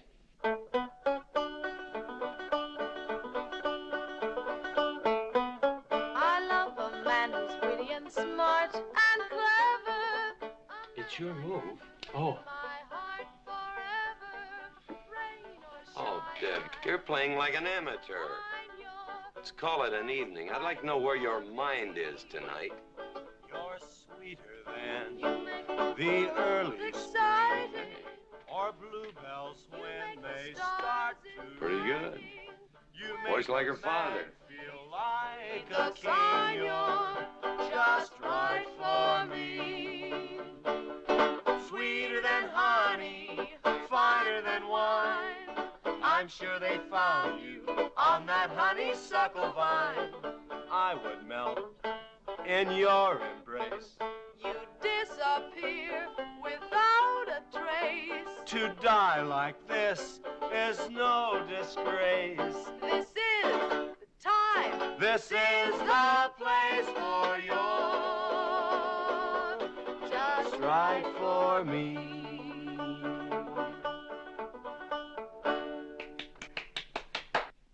Well, that's so good, I kind of hate to break this up. But if we're going to have that Indian hearing tomorrow morning... Sir, about our conversation earlier this evening, I believe I'd better apologize. Yeah? Yes, sir, I've been thinking it over, and when I called you reactionary, well, that's merely my generation's term for your generation. Nothing personal, sir. Oh, really? Well, good night, sir. Good night, Miss McLintock. Good night, and do come again. Good night, Drago. Night. Boss, what does reactionary mean? Me, I guess. He says that anyone that wanted to sell at a profit was a reactionary. Was we reactionaries back in them days when you was selling beef cattle for 6 cents a pound on the hoof? Well, no use arguing with him. College boy.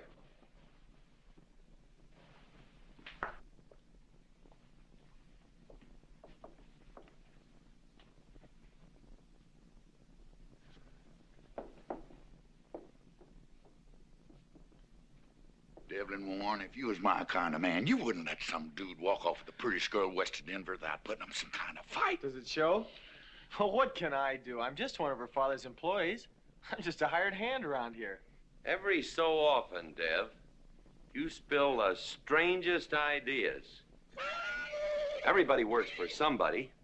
Me, I work for everybody in these United States that steps into a butcher's shop for a T-bone steak. And you work for me. It's not much difference. Daddy, the most terrible thing just happened. Junior's horse ran away. The one he rented at the livery stable. Tied up a rented horse by the reins. He's probably back in the stall by now. I think we could get Junior something that he can ride. What I'd rather do, Daddy, is drive Junior home in our barouche.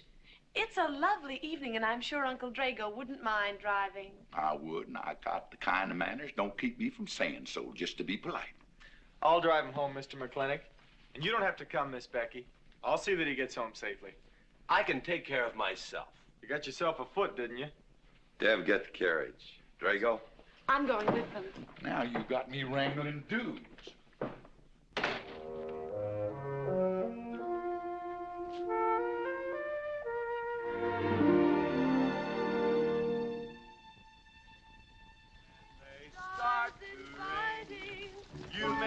man feel like a king.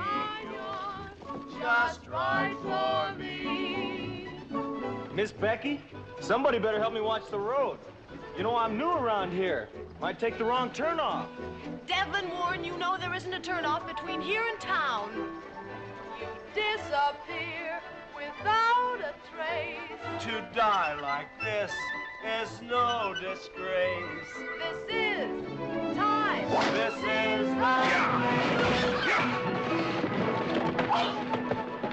Devlin Warren, what are you trying to do? Kill us?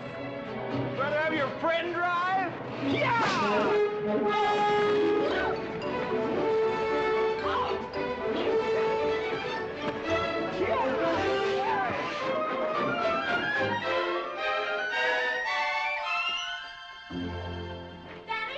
Daddy, I have never been so humiliated in my entire life.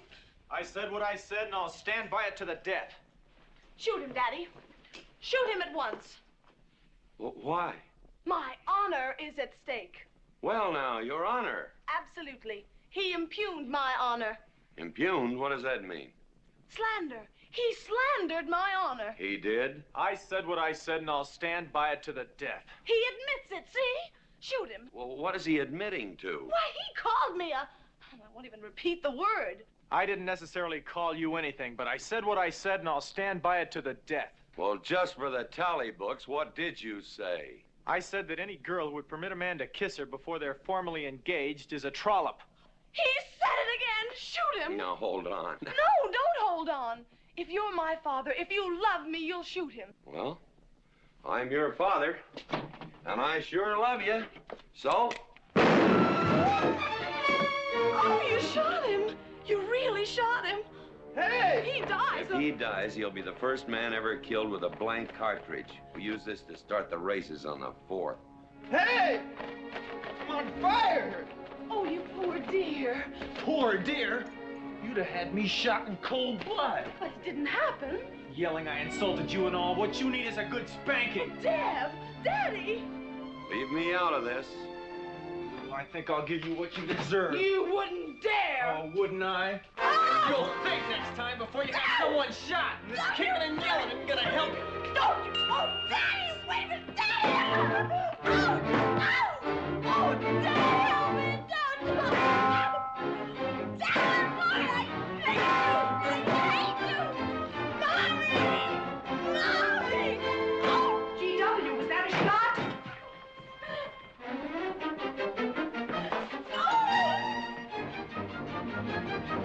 Oh, Becky, what happened? He spanked me! You spanked my daughter? Dev.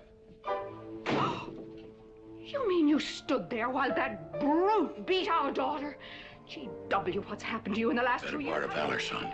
Oh, isn't it enough that you've always treated me like a squaw without subjecting dear, sweet Becky to this crude, vulgar way of Katherine, life? you women are always raising hell about one thing when it's something else you're really sore about. Oh. Don't you think it's about time you told me what put the burr under your saddle about me? I don't intend to stand here and hold a midnight conversation with an intoxicated man.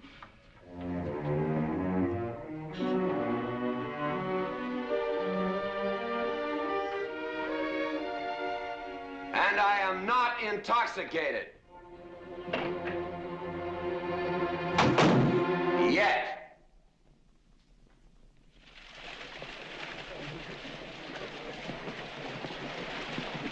Hello, Governor! Hello, Governor!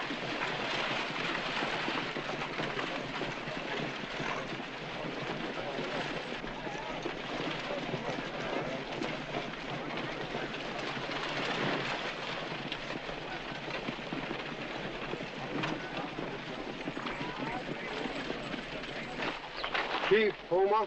Yes, Sergeant. Big McLintock, we know you get us fair judgment. You gentlemen, follow me.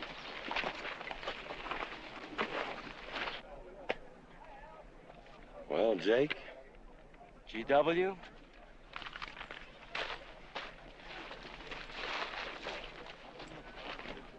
Well, GW, it's been a long time. Not long enough. Cuthbert. Your husband is a rude man. Yes, Cuthbert, I know.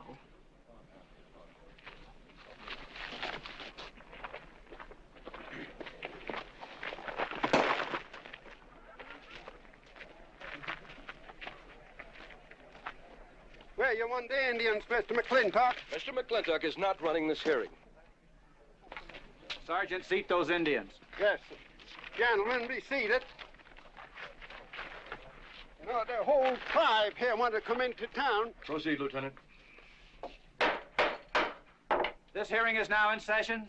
Governor Cuthbert Humphrey is presiding. Good luck, Daddy. Afraid it's a packed court. Government Edict number 826. Has ordered that the Comanche Nation be transferred from their present reservation to Fort Sill. It is the government's claim, as filed by Indian Agent Agard,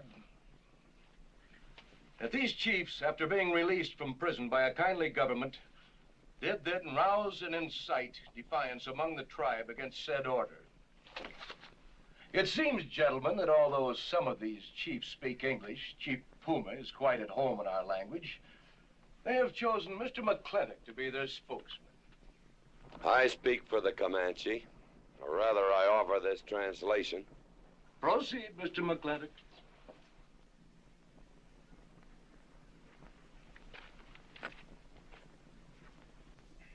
The Comanche say, we are an old people and a proud people.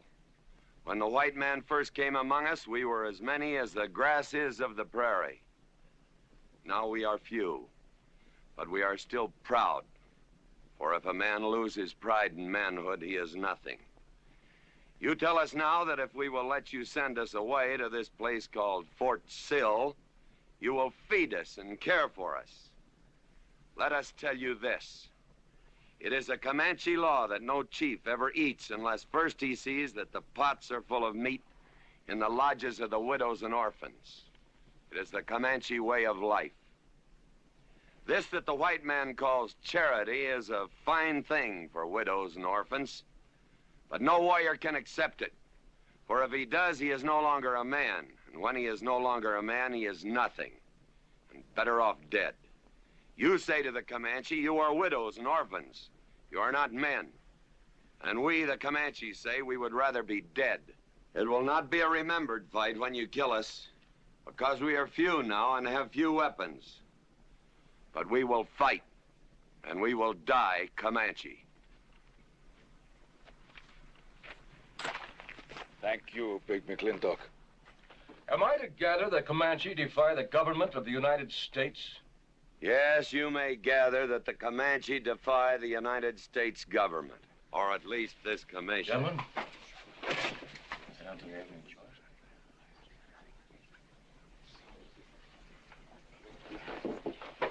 It is the order of this court that these chiefs be incarcerated until such time as the detachment of United States cavalry be made available to escort them and the Comanche Nation to Fort Sill. This court is adjourned. Oh, McLintock, you are important chief amongst these white people. Sway them. Have them give us few guns to make the fight worthwhile. Let us have one last remembered fight for end of Comanche. I almost wish I could arrange that, Puma. Ahalani cha. Ahalani cha. Sergeant. Yes. Well, God, carry on. Gentlemen.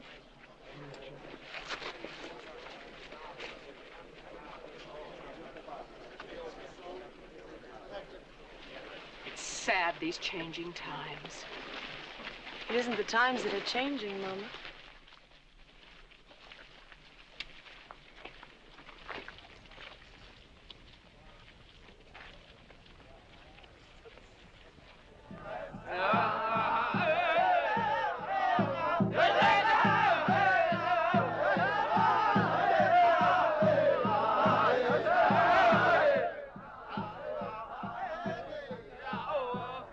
Hi, GW. Hello, Lem.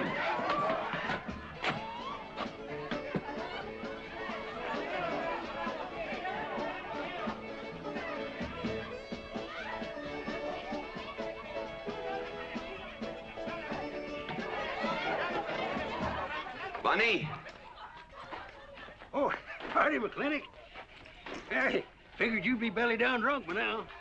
I've been doing some drinking, Bunny. Is that boxcar still on the siding? Well, sure, but... But what? I don't like it. You don't, eh? You figure if them Indians get out of there and lead the cavalry on a wild goose chase, that great white father's going to get nosy. Get nosy, and he'll investigate. And when they find out how that side-saddle governor's been messing things up, they'll give those Indians a fair trial. That's live ammunition in that boxcar. You know what'll happen if them Indians get some guns in their hands? Somebody's going to get hurt. Is Puma's word good enough for you? Well, I don't... McLintock, you got yourself a partner. Leave me out of this. Hey, McLintock. Good night, Bunny. Good night, Governor. Governor. There is the Katie with her light red hair, sweet as the roses on a summer air.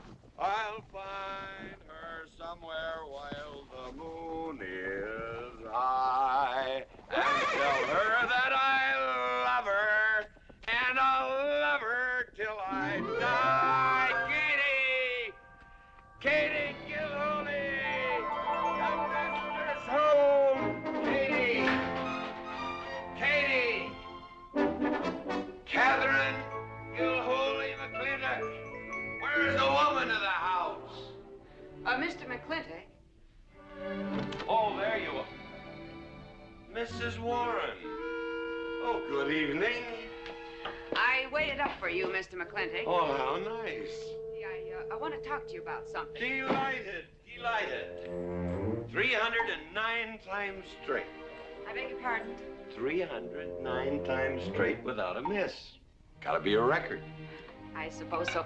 Now, Mr. McLintock, what I wanted to 2 say... pound Stetson, 6-inch brim, 53 feet in the air. It's gotta be a record. I'm sure it is, but the reason I waited up... Dagnammit, woman, can't you hold that glass still? Of course, sir. Now, down the hatch to my world's record. Down the hatch. Yes, sir.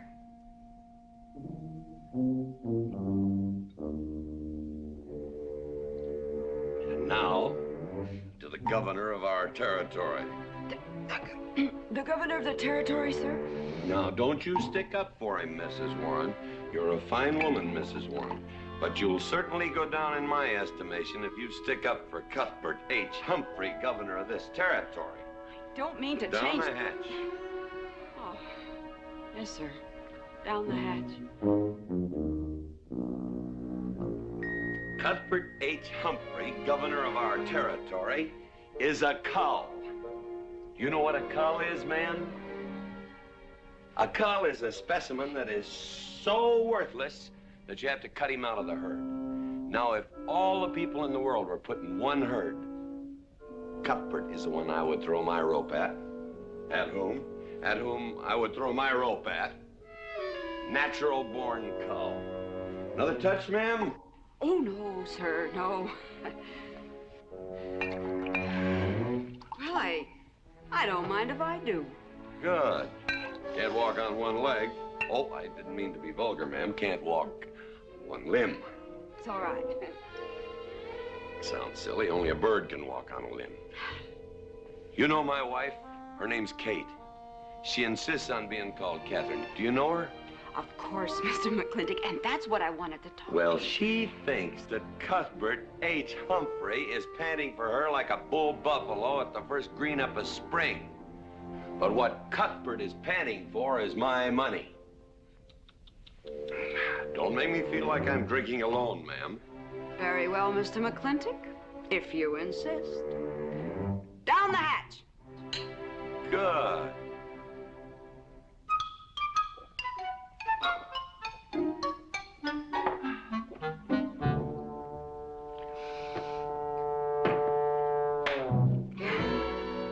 Mr. McLintock, I have something very important to say to you. Very important. We'll have to wait till the morning. Toodle. Oh, it's all right. It's all right. Betty, bye-bye.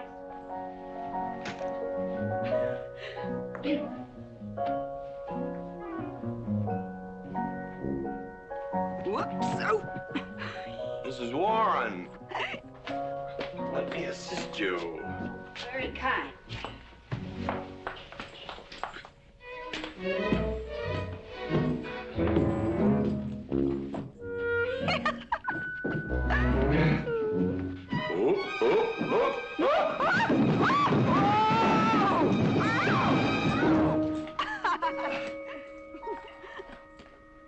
Whoops. What's going on here? Now, Katherine, are you going to believe what you see or what I tell you? Mrs. McLintock, hope you won't misunderstand. It's the first 100 women sitting on his lap that I misunderstood. Number 101 is quite simple. Now, G.W. McLintock, I have some... He's gone to sleep. Just when I know exactly what I want to say to him, he goes to sleep. I waited up to talk to Mr. McLintock. I wanted to tell him I was quitting.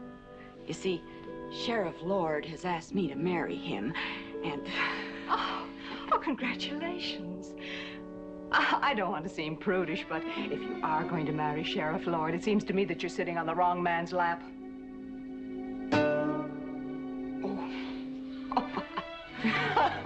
Come on, I'll help you upstairs and we'll have a long talk about men in general. Ladies, one moment.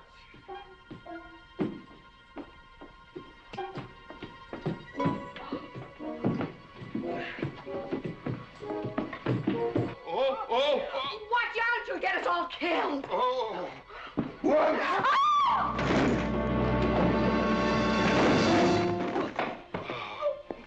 Wait a minute, ladies, till I catch my breath, and I'll get you up those stairs as sure as my name is George Washington McLintock.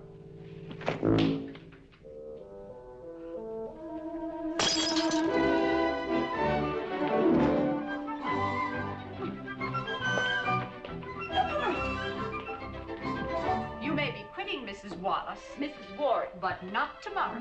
I want my breakfast in bed. I want to... I know, toast, lightly brown. Somebody sure put a knob on my skull. Here's Katie. I'm speaking.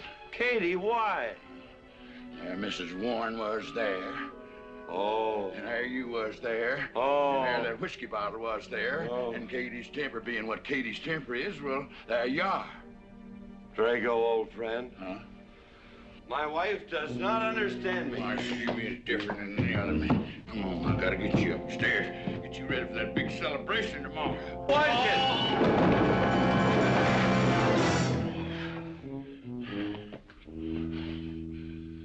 Drago, I am sleeping in the den.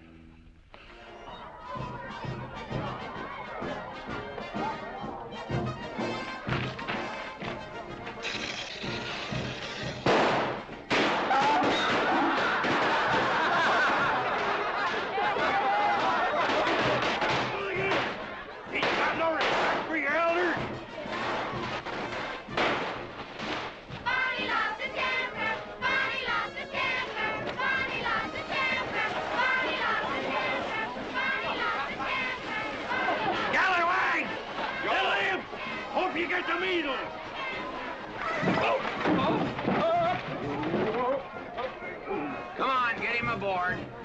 Is everybody ready? Man in number 5 needs a flank cinch. Get him one. Let us know when you're ready.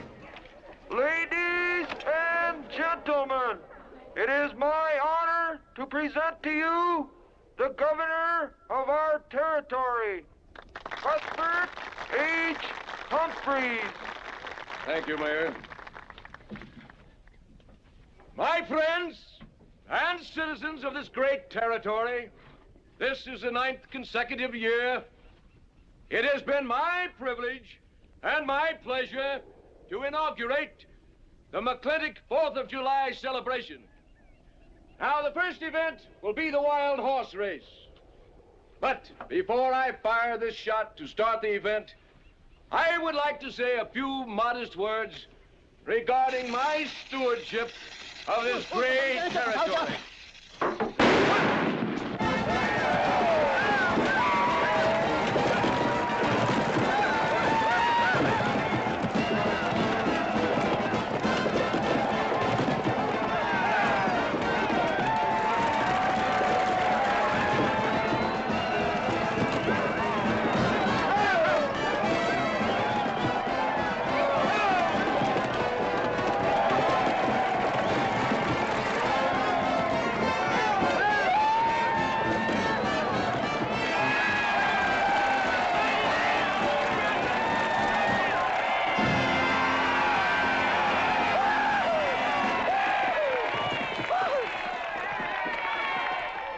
Professor Birnbaum.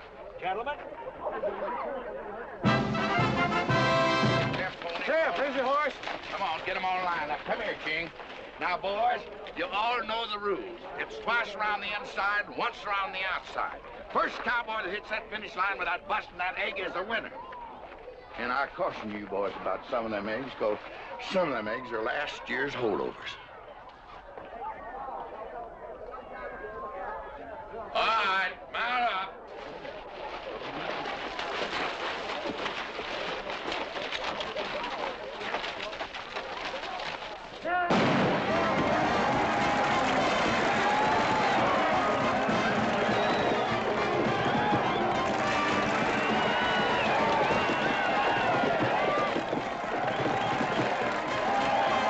Katherine, my dear, you seem to be enjoying yourself. Oh, yes. This is wonderful. It's the only thing I really do enjoy about this barbaric country, the 4th of July celebration. Well, Katherine, I've been here for 3 days. I haven't heard from you. Is anything wrong? Wrong? Well, I just hope that it hasn't been necessary for you to say anything to G.W. What are you talking about? But, Katherine, you see, I'm in a rather delicate position, being governor of the territory and all. I just hope you haven't found it necessary to say anything about...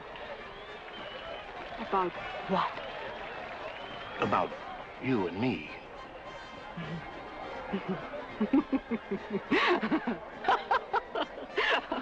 Why, you pompous windbag. Do you think that you're the only man who's ever tried to play patty fingers with me, who's ever tried to lure me into the moonlight? Well, no, but Well, I'm a big girl, and I can take care of myself. My husband knows it. I can assure you, Governor, that your reputation is untarnished. Now, get out of my way.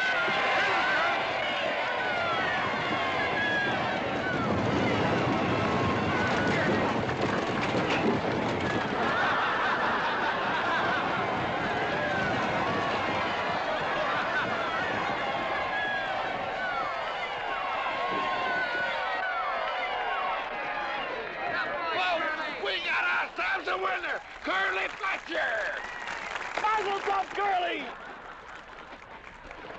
Give me the egg. Disqualified.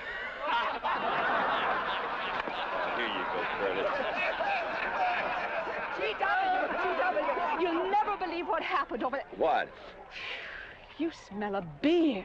Well, naturally, I'm drinking beer. Ladies and gentlemen, the next event will be a contest between the two bronco-busting champions of our territory. Remember the year I rode in that event? Wore your garters to hold up my sleeves? We had a bet, and I won it.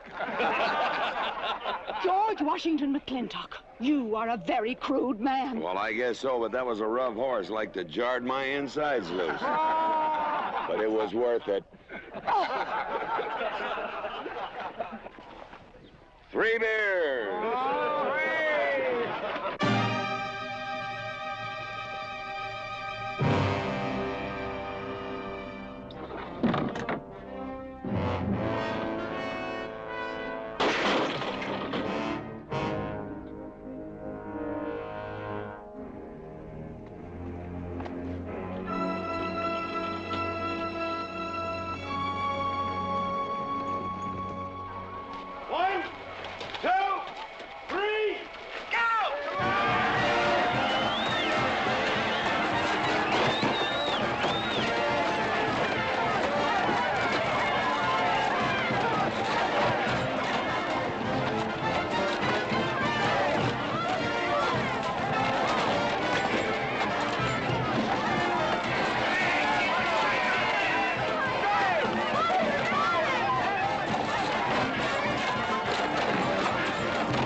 so. Nothing busted but my pride. Well, that ought to even things up, farmer. For what? Well, that sore nose you gave me the other day. Well, that ain't what's sore on him.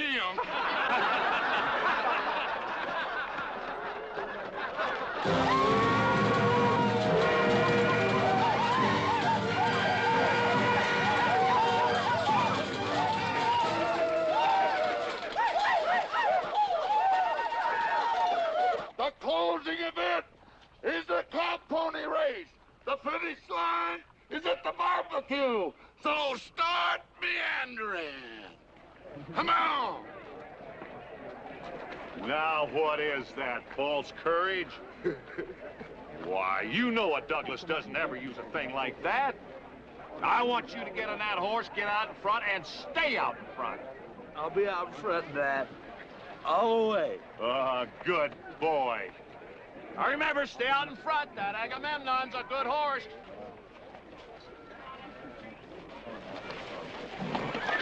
Oh, Agamemnon.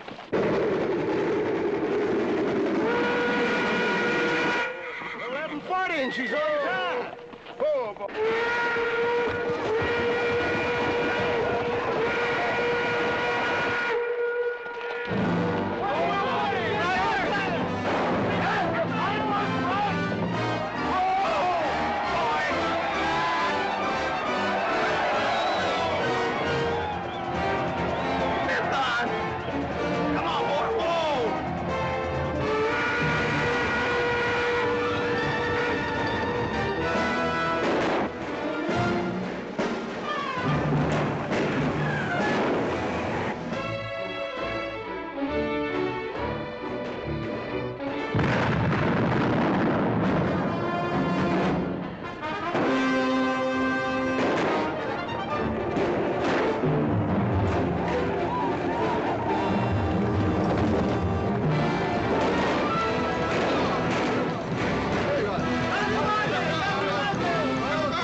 Whose idea was this stunt? God doggone it, they're my real book.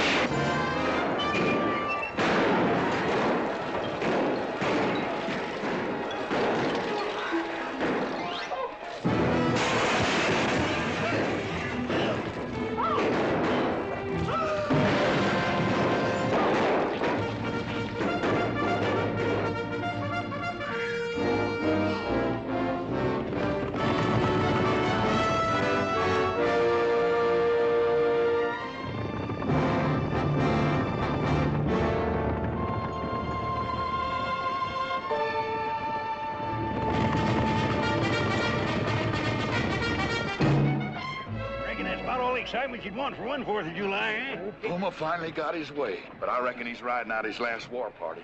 He won't get very far. But one thing still has me puzzled. Where did they get the guns? I was wondering the same thing.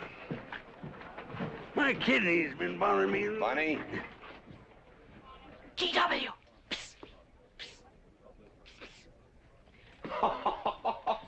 What an idiotic joke. Joke? Do you think that was a joke? Oh, shut up! Do you want everybody in town to see me? You look good in feathers. Oh. Dev, I think they've gone. Yeah. What are you going to do about it? What can I do? Nothing. Just like you've always done.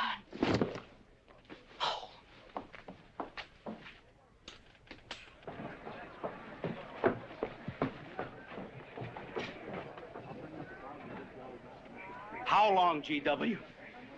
How long what? Katherine. She's been riding herd on you for 2 years now. I'm a peaceable man. But my father used to say, you raise your voice, it doesn't do any good. It's time to raise your hand. Well, I've been planning to do something about it. I'll have another talk with her. Talk to her? Talk to her? Talking won't do any good. Becky, have you seen your... What's been happening around here? You've got hay all over you. Been some mighty sneaky goings-on here during that raid, Mr. McLintock. Who was it said only a trollop could kiss a man before they were formally engaged? Oh, but we are engaged, sir. You are? That is, with your permission. Well, you've got it. Oh, Mrs. Warren? I think it's wonderful.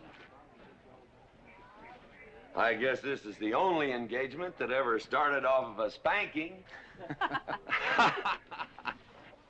Mm-hmm. I reckon Birnbaum is right.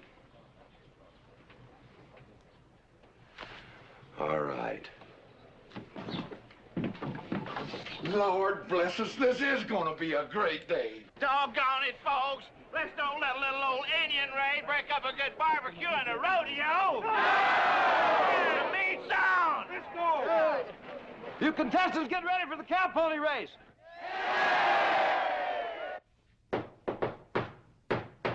Who is it? It's me. Let me in.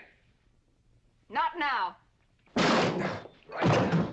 Are you insane? I want to talk to you. It'll have to wait.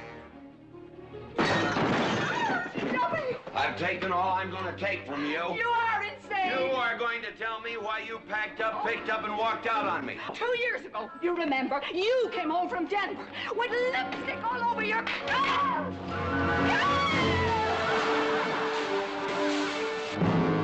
Lipstick on my collar. I've got the shirt to prove it. Who cares? Why, you big...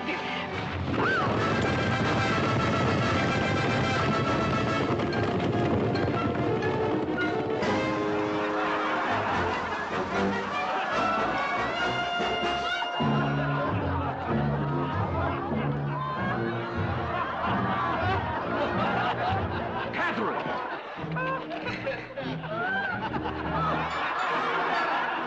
G.W., you are a ruffian. Cuthbert, you are right.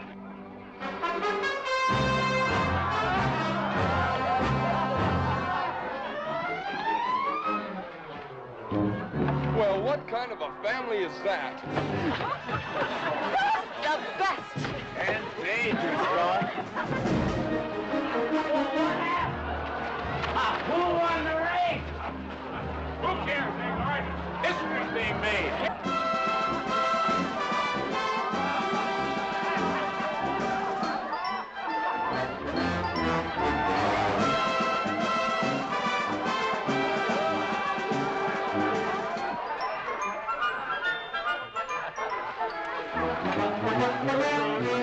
Yes, Reuben? I regret to inform you I've changed my mind about matrimony.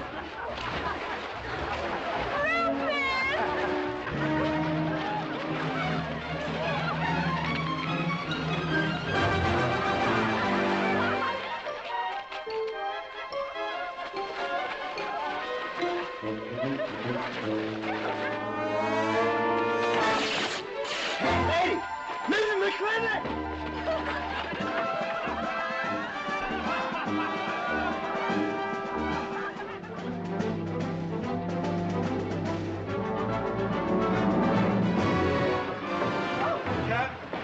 Katherine!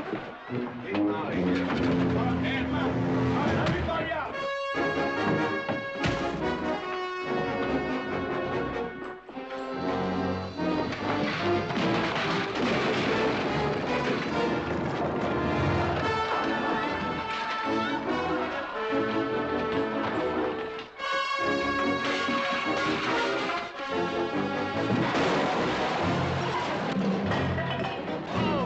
Looks like G.W.'s buying out the whole store. I'm afraid you're right.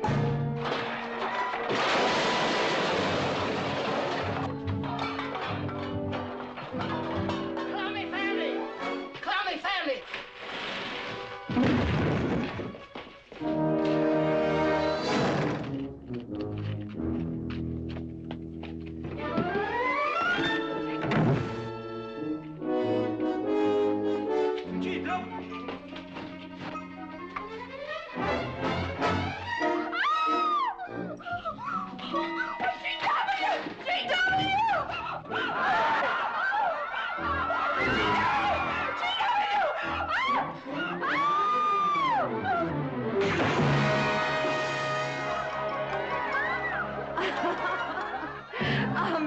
McLintock, you're all wet.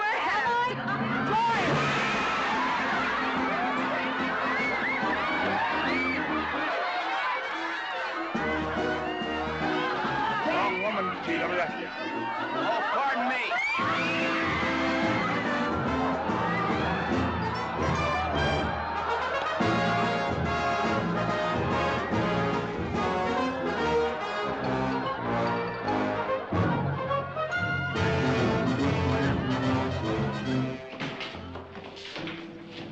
Mrs. McLintock, you setting a new style?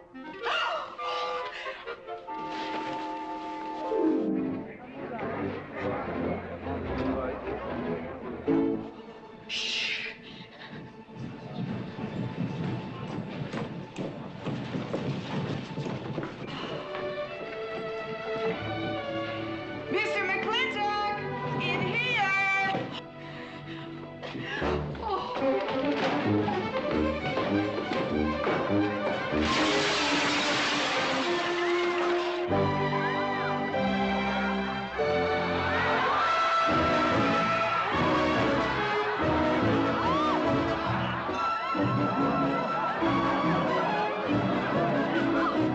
If I ever get through this humiliation, you'll rue the day you ever met me. Oh, belly aching, fight all you want. It won't do you any good. You've been digging those burrs into me for 2 years. Now you're gonna get your comeuppance.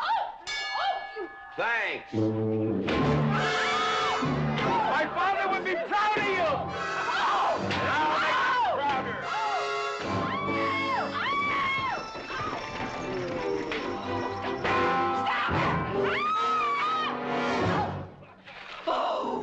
Keep it. You may need it. Now get your divorce. Home. Don't spare the horse. Home, you heard me. Don't think you're going to get rid of me that easy. Yeah.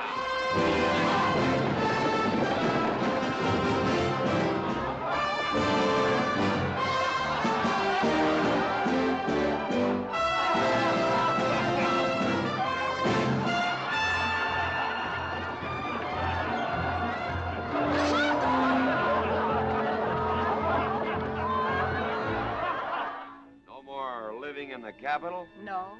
No more Newport in season? Nope. No more dancing at the governor's ball? No, GW. Happy days! 310 times without a miss. That's a record.